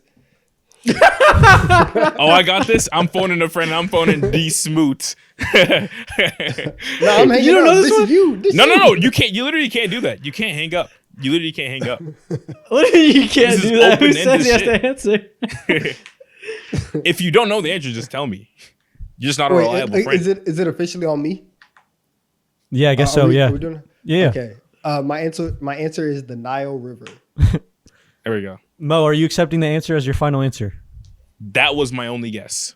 Okay. That is correct. The answer is the There we Nile go. River, which accidentally flashed on screen. Oh, I Last didn't see question. that. That was great. Mo, this is for all the money, all right? Who was the president of the United States during the Louisiana Purchase? You should have called me on this one. What are we? Louisiana Brainstorm out loud here. Purchase. Who are you thinking? He's not thinking shit. No, I'm thinking about President Roosevelt. That's my only guess. That's literally my only guess. Repeat that. President Roosevelt. There you go. That's my only guess. That's my only guess. Is that your final answer? No, Can that's me thinking out loud. What? Okay, gotcha. Yeah. What are you thinking? What were you saying, Donovan? No, I will guess after you guess. Can you name 10 presidents? Time out. Or actually, who's the oldest president you know right now? What do you mean by the oldest? Like- by age? Like like the furthest back. What you mean, George Washington, the first president ever? What type of question is that? Lyndon B. Johnson. Yeah. What do you want me to say? Okay, never mind. The Yeah. question sounded better in my head. You got it. What type of? Or you're trying to cook me on that one too, and it backfired. All right. Listen, we need time's ticking. We need an answer. I don't know this one. Alternatively, you could name 10 presidents that aren't Obama or Trump or Biden. No, that's too easy. I need to answer this question. Okay. I'm thinking. I have no idea what the answer is to this one. Yeah, I have no idea either. You gotta start the countdown. 10. Yeah, I said 9. Roosevelt. Let's just say Roosevelt. Okay. But I just would wanna like to see. guess. Okay. All right. Okay. Don, you can Harold also submit Hoover. a guess. Is this Thomas Jefferson? Correct. The answer is Thomas Jefferson. Wow. Donovan, you have stolen home base. All right. That means you are the winner of a free dinner from Mo.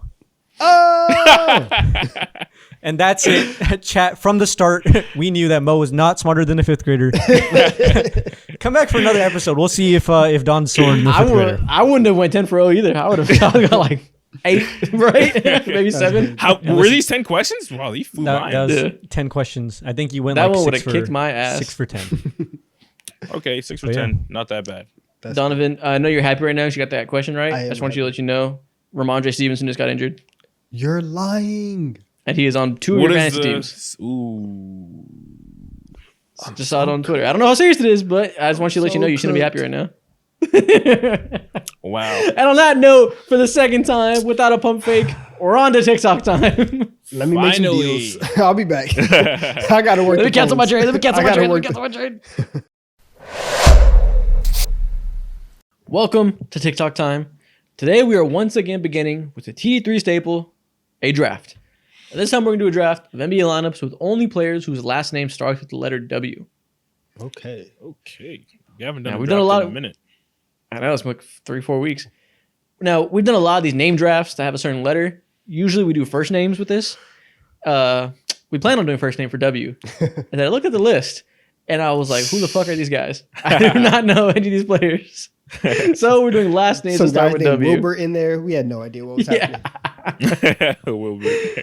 So this should be a pretty fun one. Lots of talent in the W's for last names. Should be good. As you guys see on the screen, the draft order is me, Donovan, Mo. Okay. Let's run it. And who are you going with your first pick? Please tell me. I hadn't even thought about it because I didn't know I was first. But okay, so real simple. Let's draft NBA lineups with only players whose last name starts with the letter W. First pick, obviously I gotta go Dwayne Wade. Good pick. That was a Good must. That was a I must. think the low-hanging fruit, the best shooting guard on this list by far. Yes. And considering that Mo has back-to-back picks, and you guys, once again, know my style, have seen my movies, give me Victor Wembanyama Second pick. Oh my God. with the second pick. I just want that versatility at my center. Okay. All right. That's great. You can't find a lot of that at that position. Okay. So back-to-back picks. Naturally, give me Zion Williamson. Okay. Cool pick. Okay. Said naturally. And then, Naturally, I don't know if that's natural, but I like it. yeah. And then doubling up, go ahead and give me, you know what? I missed this dude's game. Give me John Wall. That's a nice 1-4 combo of Fast athleticism. as fuck. I like this that. pick and roll is going to be absolutely disgusting. Now, I need to put in the right players around him, but so far I'm Yeah. kind of cooking. John Wall at point guard, Zion at power forward. I like that. It's not bad. It's not bad. At my John Wall and Big John Wall. at my small forward, give me Atlanta Hawks legend, Dominique Wilkins. Ooh, okay. I love it. I love it. Now, this draft is going exactly as I hoped it would. At my center, give me Bill Walton. Okay. And then at my small forward, give me James Worthy. See, I like this. I like James this. I Worthy, Like that. I like that okay. from me. I like that from We're me. going double old head at the 2-3 turn. That's good. Now, at my point guard, right? Listen, you already know. Some people be sleepers. People forget about this guy, but give me Darren Williams at my point guard position. Ooh. Oh, okay. Listen, you want to Whole talk lot about a crossover. You want to talk about exactly. right to left to the rim? Darren Williams is your guy. You want That to talk bag about is guys? deep. You want to talk about dudes? Listen, this guy was a dude. He was like that. This guy was a dude. Okay. So what I'm going to do is, my team's going to be so fun, bro. So I got Zion Williamson at the 4. Then I win in nothing. Put Chris Webber at the 5. And Fun then means ass, but cool. put Chris Webber at the 5. And then at the 3, give me Sean. No. Take a step back. Take a step back. Yeah, my 3, actually, give me J-Dub. Jalen Williams. Why not? Get a dude from the current day. Okay, your team Yeah. is ass but fun. There we go. You're right. You predicted it. Listen, All right. At my entertainment is my specialty. That is true. Facts. That is true. You know what? Give me some more scoring. At my 2 guard, give me Jerry West. Yeah. Oh, I forgot about Easy Jerry pick. West. Okay. Yeah. Easy pick. It's a nice pick at this point in the draft. I'm going to slide James Worthy to the 4. Give me Mr. World Peace. Meta World Peace on my 3. Ah. Okay, Yeah. that's good. That's good. I didn't know if it counted, but the back of his jersey starts with a W. So I'm going with World Okay, Peace. yeah, that's fair. It works. That's fair. It works. And then do I want to go some more spacing or just go talent? How do I want to go about this? Just go talent. I know. Listen, I need spacing. but the talent play is looking at me in the face. Give me Russell Westbrook on my point guard. I have to do it. How is he still here? How did you pick John Wall over Westbrook? I never picked John Wall in a draft before, bro. His name deserves to be called. Honestly, it's predictable. That's cool. All right, listen, we're playing Wemby at the 5. I want me on my team. I want a power forward in every sense of the word, right? Give me somebody when their highlights play, you hear Boss Man D-Lo. I want Rasheed Wallace. Oh, big old Air my Force pick. Ones. Oh my gosh. Damn. What, you were going to put Rasheed at the 2? Yeah, bro. What? Nasty. I was gonna move J-Dub to the 2 and put put Rasheed Wallace at the 3. Damn. Nasty. Donovan, I cannot. Donovan. I think you lose because you passed up on the opportunity to once again pick David West. No.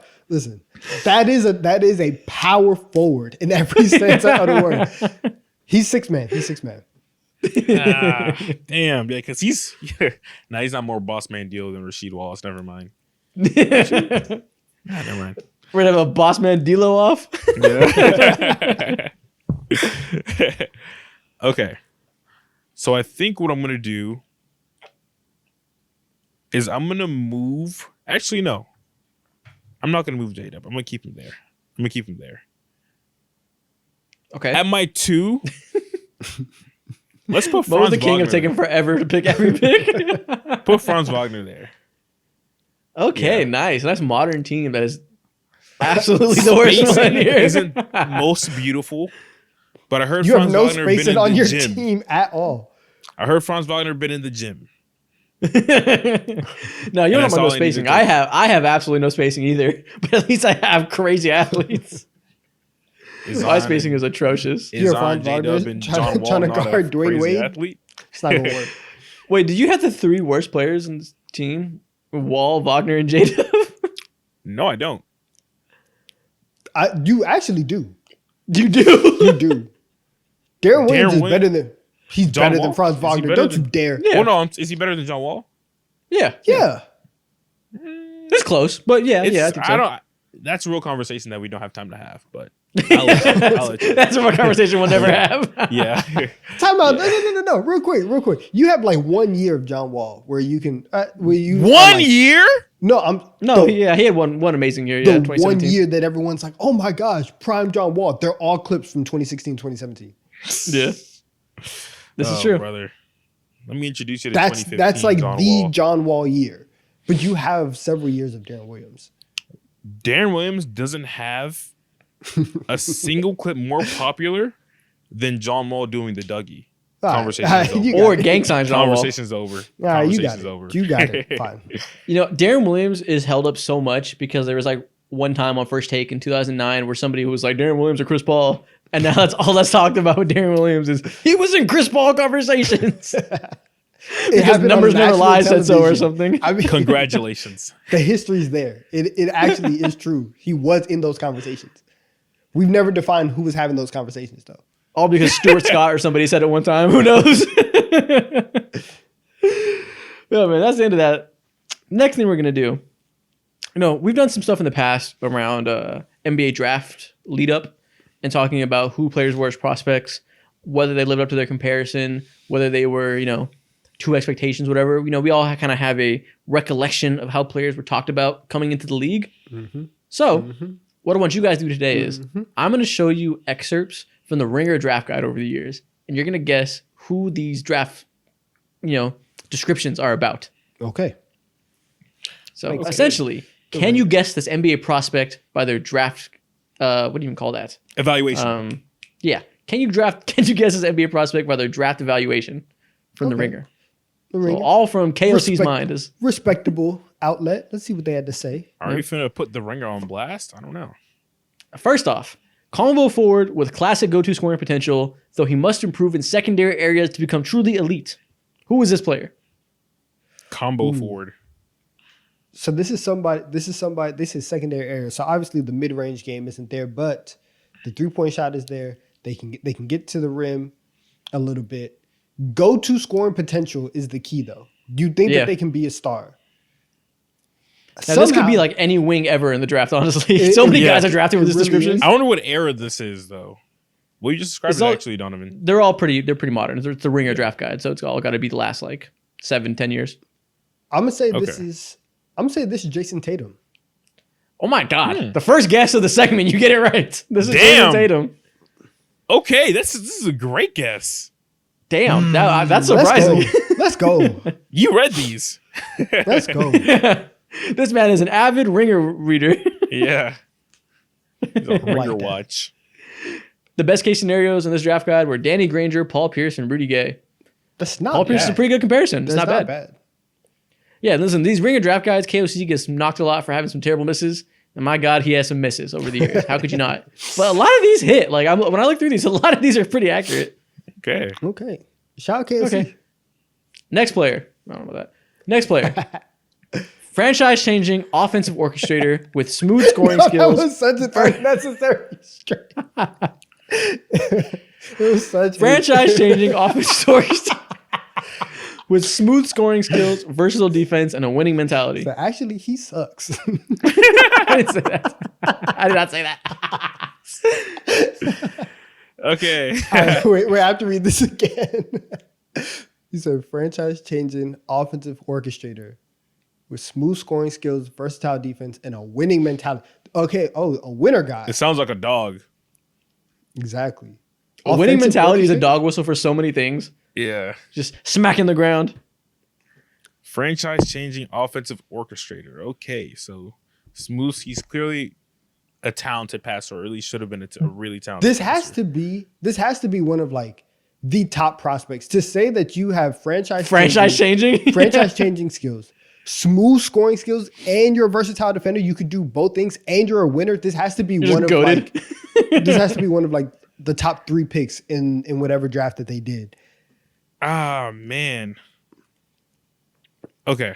I don't even offensive orchestrator. I think of that, and I think of Lonzo Ball. Like I know his scoring skills. Yeah. This is actually, versatile defense though.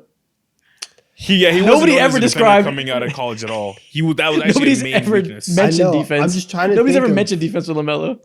No. Oh, Lonzo, you said. Yeah, I said Lonzo. Oh, Same thing applies for LaMelo. Lonzo. No one talked about Lonzo's defense in college at all. That was actually a serious weak point. That just became a strength because he needed to do some shit on the basketball court.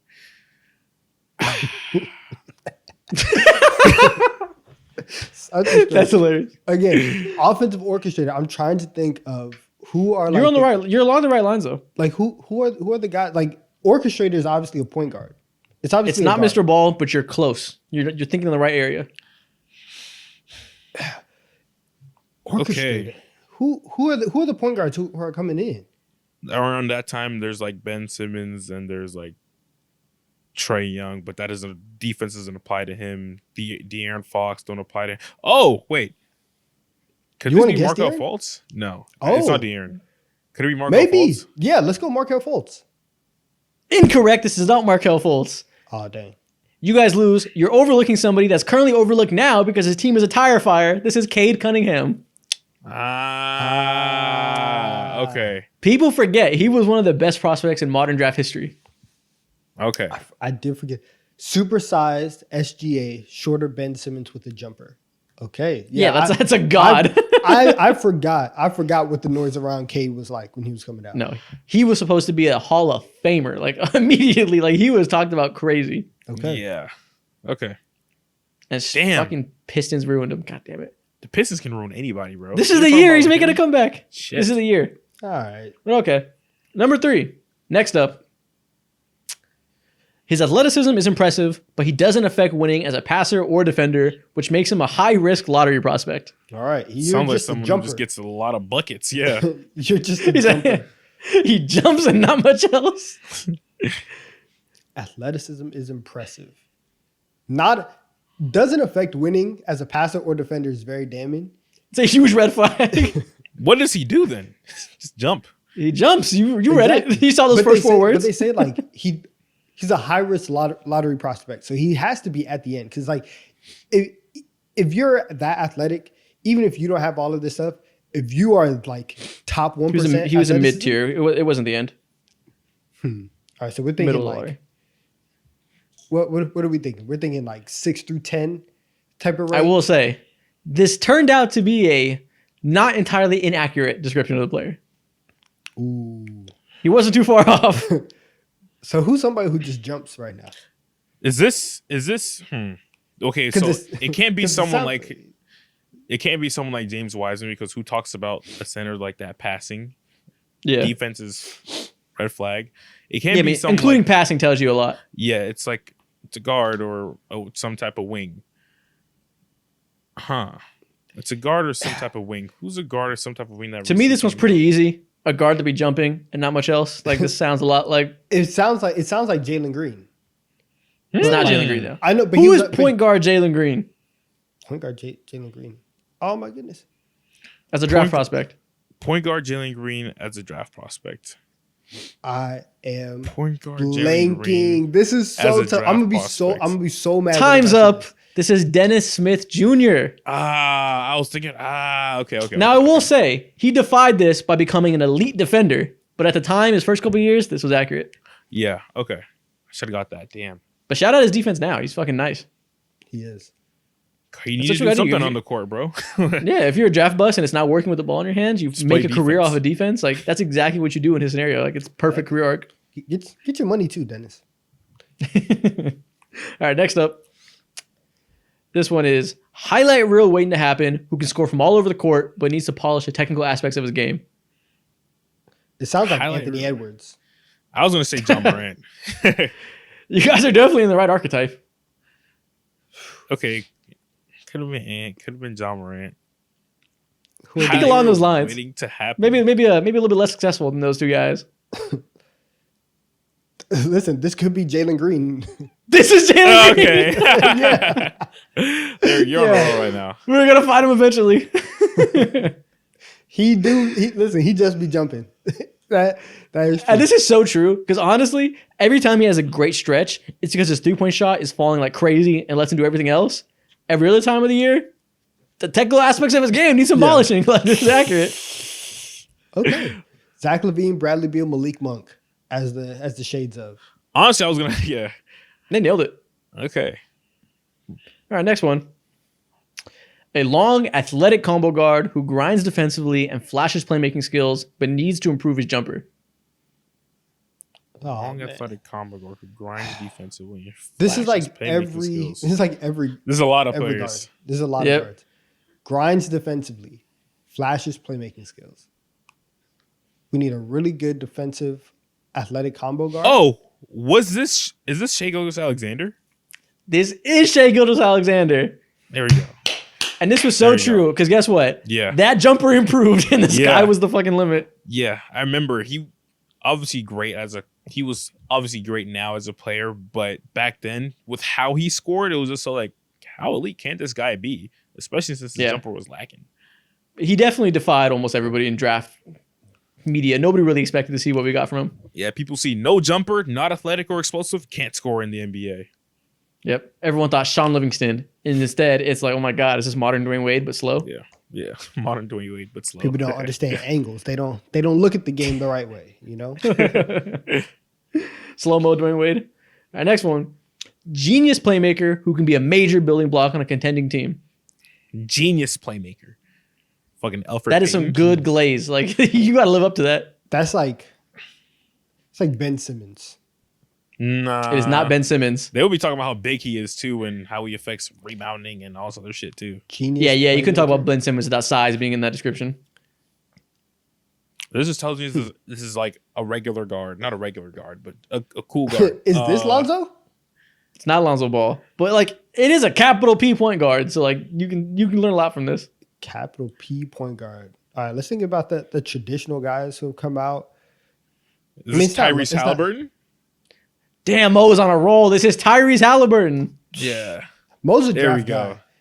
You're There doing we go. good. There. You've You're been doing carrying good. me when it comes to this. I just need to get it started a little bit. Honestly, shout out KOC for seeing this. Like the genius playmaker part, like Yeah. it wasn't a consensus that Tyrese Halliburton would be this amazing passer in the league that can like be your team's main motor. That wasn't necessarily agreed upon by everybody. He said shades of Shea and Sam Cassell. Wow. That part, not so accurate, but he became an amazing player. Shea is crazy. Okay. I guess Sam Cassell's not horrible, but I can No, it's see just two different ends of the spectrum. When it's just why did he said genius playmaker and then didn't list an elite playmaker? I mean, Sam Cassell has some great passing years, but yeah, whatever. Okay. Next one. Dynamic left-handed shot maker who's made rapid progress at the age of 18, though he's raw in some technical areas. left-hand shot maker. Who's a lefty? I will say, nice. Further details. He was number 1 on the draft guide for this year. This is this Marvin year? Bagley? No, not for this year, but for the year he had. Okay, so two people. I'm leaning towards RJ Barrett. This is not RJ Barrett. Left-handed shot maker. The lefties who have come in. What is this? This is tough. So it's not Bagley. It's not RJ. This can't be Zion Williamson.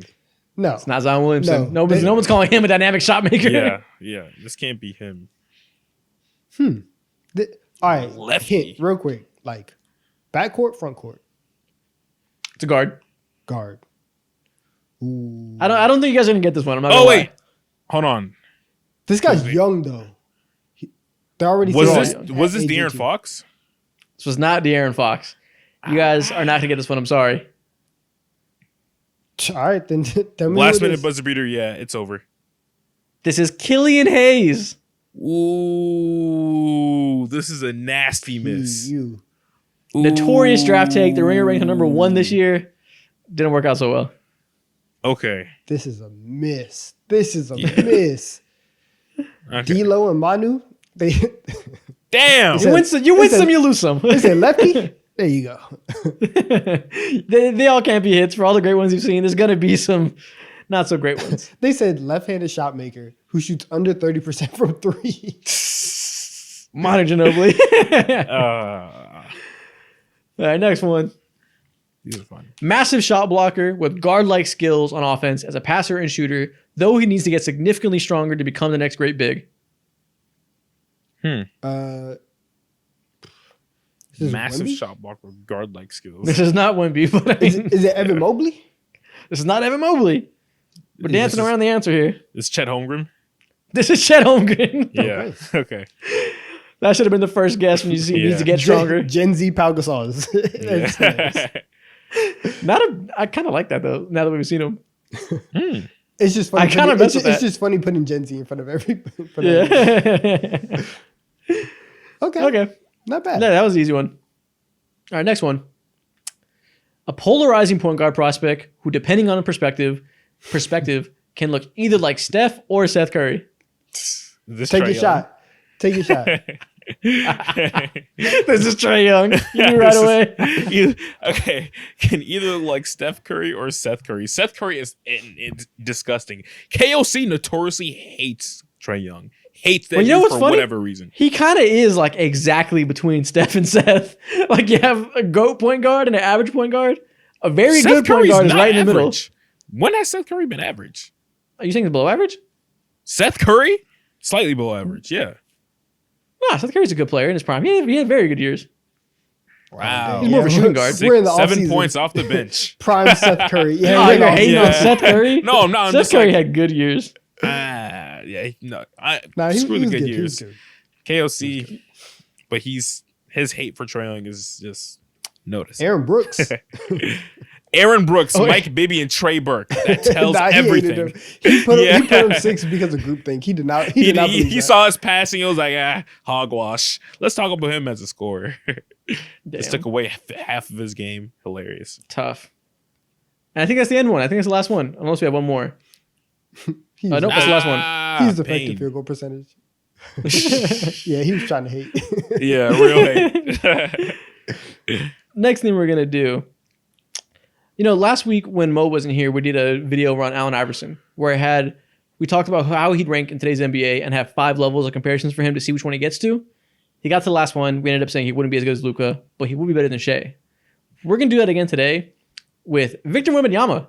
We're going to talk about how good is Victor Wembanyama today. Can he make it all the way through level 5? Okay. Just him today. Yeah, actually, you know what? How good do you think Victor Wembanyama is going to be this season? All right. So this coming season, like projecting into this year. Okay. And he has those 5 levels, 5 comparisons. Let's see how far he can make it. Level 1, Alperen Sengun. No, Better. He's better than him right now. Really? You watched Alfred Sengun gave your boy 40 and you still saying that? He's very Listen. clearly better.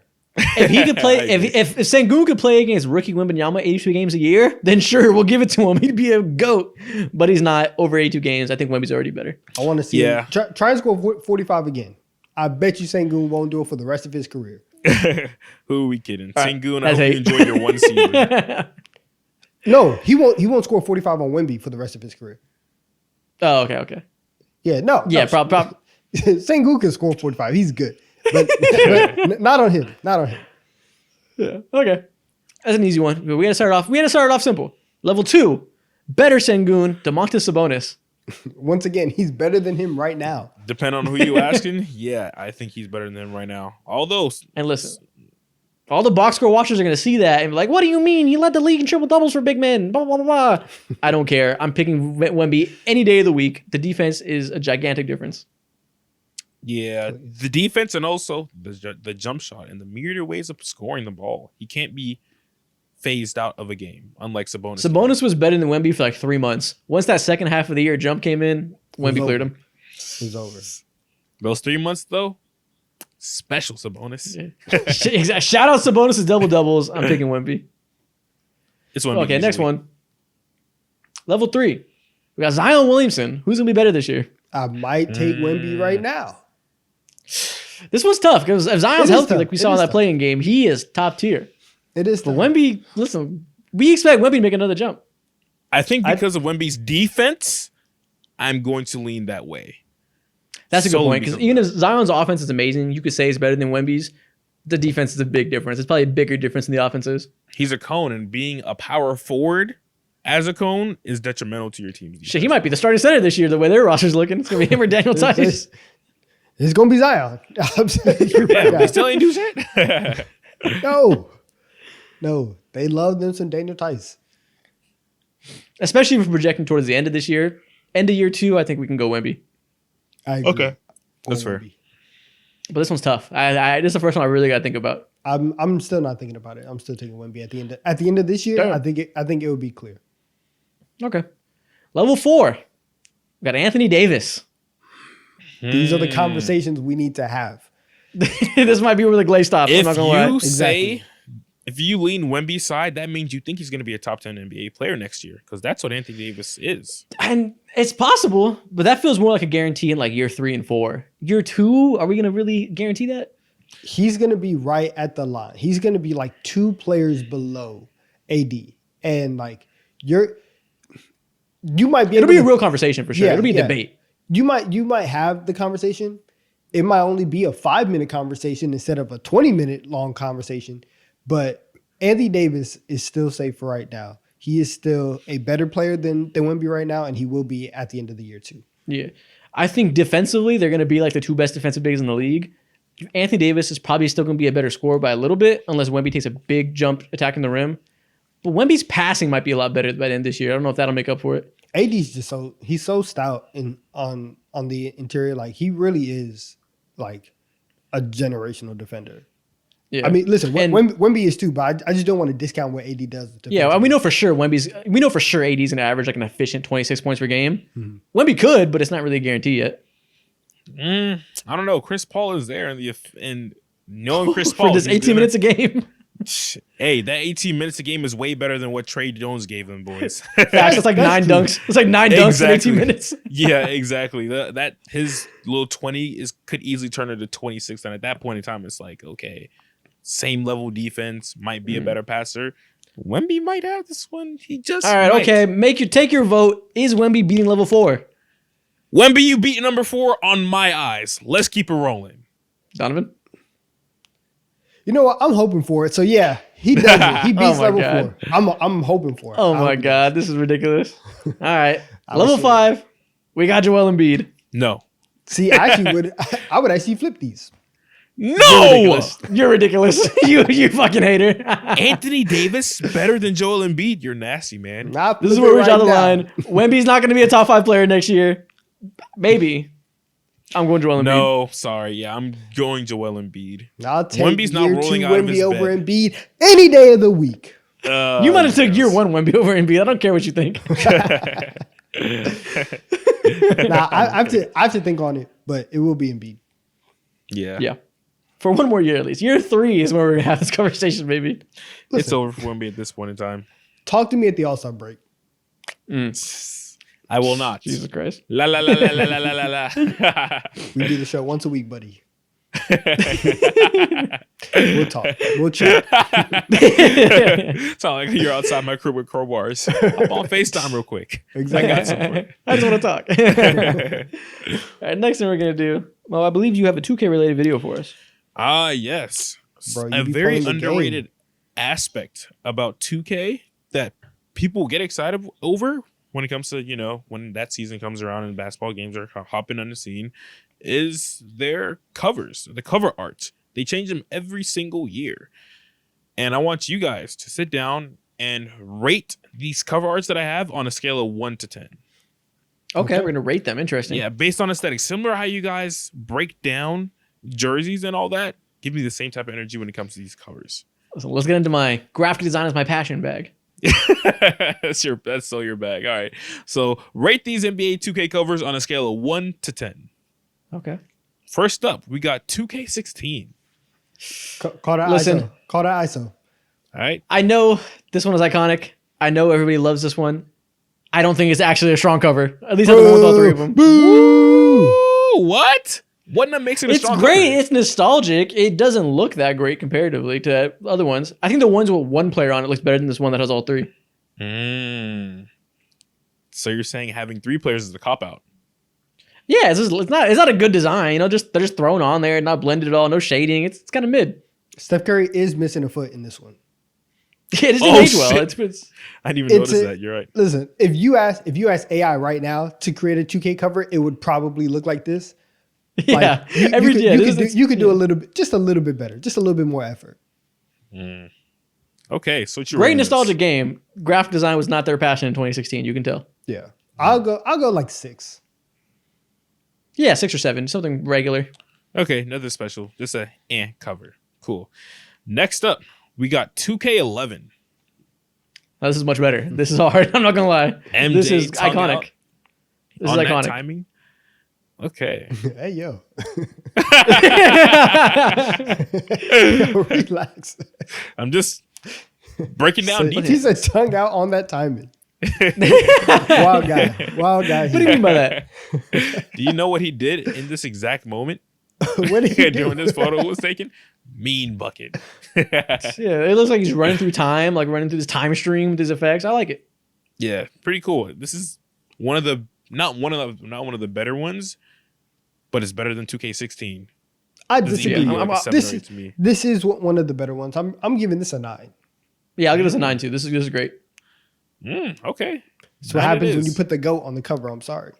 Nah, all right, whatever. Never mind. It's a 5. Okay. Next up, we got 2K24. 10. This is amazing. That background, you compare 2K16 to this. This is so much better designed, so much better color. It's an actual good design, not just 3 guys thrown with some fucking red shading everywhere. This is so much better. Yeah. Naturally paying homage to Kobe who wore 24 for, and you put him at the cover when 2K24 hits. Everything just It's about great. this hits, bro. Yeah, look, the nice lighting on his forehead and the ball. It just looks a million times better. I don't know why, but it's giving me like Spider-Man multi-universe vibes. Probably the color scheme. Yeah. Yeah. Listen, it's Kobe Bryant on the cover. It's a 10 out of 10. You guys, you know how it is. You know how it is. It's a 10. Donovan's a simple man. He sees Kobe, he rates highly. Come on, man. It's a simple system. The game's easy. Sometimes the game's simple. I respect it. Next up, Easy we reads. got 2K7. This looks terrible. Ass. He looks like a trucker in this. He This looks aged horrible. Yeah. Why are he his looks cheeks like so light? The longer I stare at him, the lighter he looks. The more of just like a Southern Mississippi man, he looks. You are not a WWE fan, but for my WWE fans out there, he looks like the Big Show in this. Exactly like him. Well, it's the Big Show. I wish y'all were tapped in. Oh my god. Hey, keep going. Keep singing. He says, well, it's the Big Show. And he has this huge, disgusting onesie too. He's One like, more time. oh man. Well, go louder and louder. So Southern. I'll give this a 3 out of 10. This looks terrible. It did not age well. All that lazy ass outer glow around him. It's terrible. Yeah. No, I don't like It's this. Also, disgusting. I've been staring at this for 10 seconds now. Now I said he looked like a Mississippi man. The longer you stare at him, the more Shaq looks like Big Baby Davis. He looks like Steve Harvey with that mustache. This is Mr. Potato Head for sure. 2 out of 10. Facts. Okay. Next up, we got 2K4. What? Yeah. Is this even the same company? Yeah. This is ESPN basketball. Yeah, This but is- I didn't even know they had an ESPN partnership. Yeah. That's so interesting. This looks Allen like the Iverson cover of a ran- documentary. Of Yeah, Why does it it look like, does. he looks like he's on The Sopranos? I know. It looks, this is like the sad story of Allen Iverson, and he's just like right there. It's like a clickbait YouTube video essay, The Downfall of Allen Iverson. Exactly, it does. Damn. You're right. This This is is a Mike Rezemba video. what a thumbnail, man. I don't That like ass is the an light. amazing thumbnail. I don't like the light that they're painting Allen Iverson in. 2 out of 10. 1 out of 10. Yeah, this is trash. I agree. Next up, we got 2K9. Hard. Okay, this is decent. At least you can actually see him, unlike the Shaq one. Yeah, you like the color contrast 8 out of of the green 10. jersey. Kevin Garnett's his intensity. It gets me ready to play this game. All right, now You just again, pick I'm up the on- cover and start yelling at it. Ah! I'm ready to play. Exactly. I like how victorious it feels. Coming off a ring, it feels like he's celebrating. I like that. Up here, my player. Just anything is possible. just ready. Okay. I'll go 8 out of 10. Same. 8 solid. 8 solid. 8 out Okay. of 10. Next up, we got 2K12. No, this right here, gas. Every time they put Jordan on this cover, they go crazy. This is incredible. I told you, this is what happens when you put the GOAT on the cover. You get a 10 out of 10 cover. This is amazing. He has a contract that's like, you better not put me on some whack shit if I'm gonna let you put me on there. And they listen. This is dope. I'll go 9. Oh wait, no, they messed up though. Why How? is that 3 out of 2? Oh, it, yeah. it should be 23. No, Wait. no, No, the three's to the left. yeah, the three's to the left. The like the folded. 2 on it is like starting to like fade. It's being folded over. Yeah. No, I don't like that. The jersey's Yeah. being pulled to the right. That's why. It Oh, I looks see like that. it's in the middle. I see that. Okay. He's Never mind, evolving never mind. so- Never mind. into some, Listen, like- I thought I caught you. I did it. Good job, 2K. Looking 10 out for of 10. errors. You're looking to hate. Unbelievable. I'm just trying to be accurate. That's it. Yeah, this Jordan- is one of the more creative ones they did. He looks like some type of mystical figure in this. Like he's Like, doing. think about it. They went from this in 2012 to 2016, where they just slapped some PNGs on there. Like, it's so much lazier. Yeah, I agree. All right, next one. We got 2K13. How do I feel about It's this? better than what we saw earlier with 2K16. This is better than 2K16. Yeah. Oh, I'll give that a 6. I'll give this a 7 or 8. It's a better version of the 3-player combination. I like the fact that they're coming out of like this Portal. lit up basketball. Yeah. Yeah. The little portal. It makes it feel a little bit more like video gamey. Yeah. If they're all wearing white jerseys, this would automatically be like a 5 or a 4. But the blue and the red, Blake Griffin there too. I like it. This is a solid 7. I'll do that. Yeah, Okay. I'll go 7. 7 out of 10. And that's the last one. You guys just rated NBA 2K covers. That's the end of that segment. And that's the end of the episode. If people are still here, what should they comment? Comment Mo's not smarter than a 5th grader. Wow. they're gonna run with that. That's gonna be a thing they run with for so long. Fuck it. Comment that. Spam it up. Leave a like. New Mo allegations just dropped. Hey, man. I got my high school GPA, middle school GPA, and also 5th grade report card on deck. Oh my if God. You want to see it. I They're keep my records trying on to me. Send that through. We need some verification. I'm sending it through immediately. I'll reveal it on TD3 stream Tuesdays that happen 8 p.m. 6 p.m. Eastern time every Tuesday. Tap in. Yep. And on that note, we'll see y'all next week.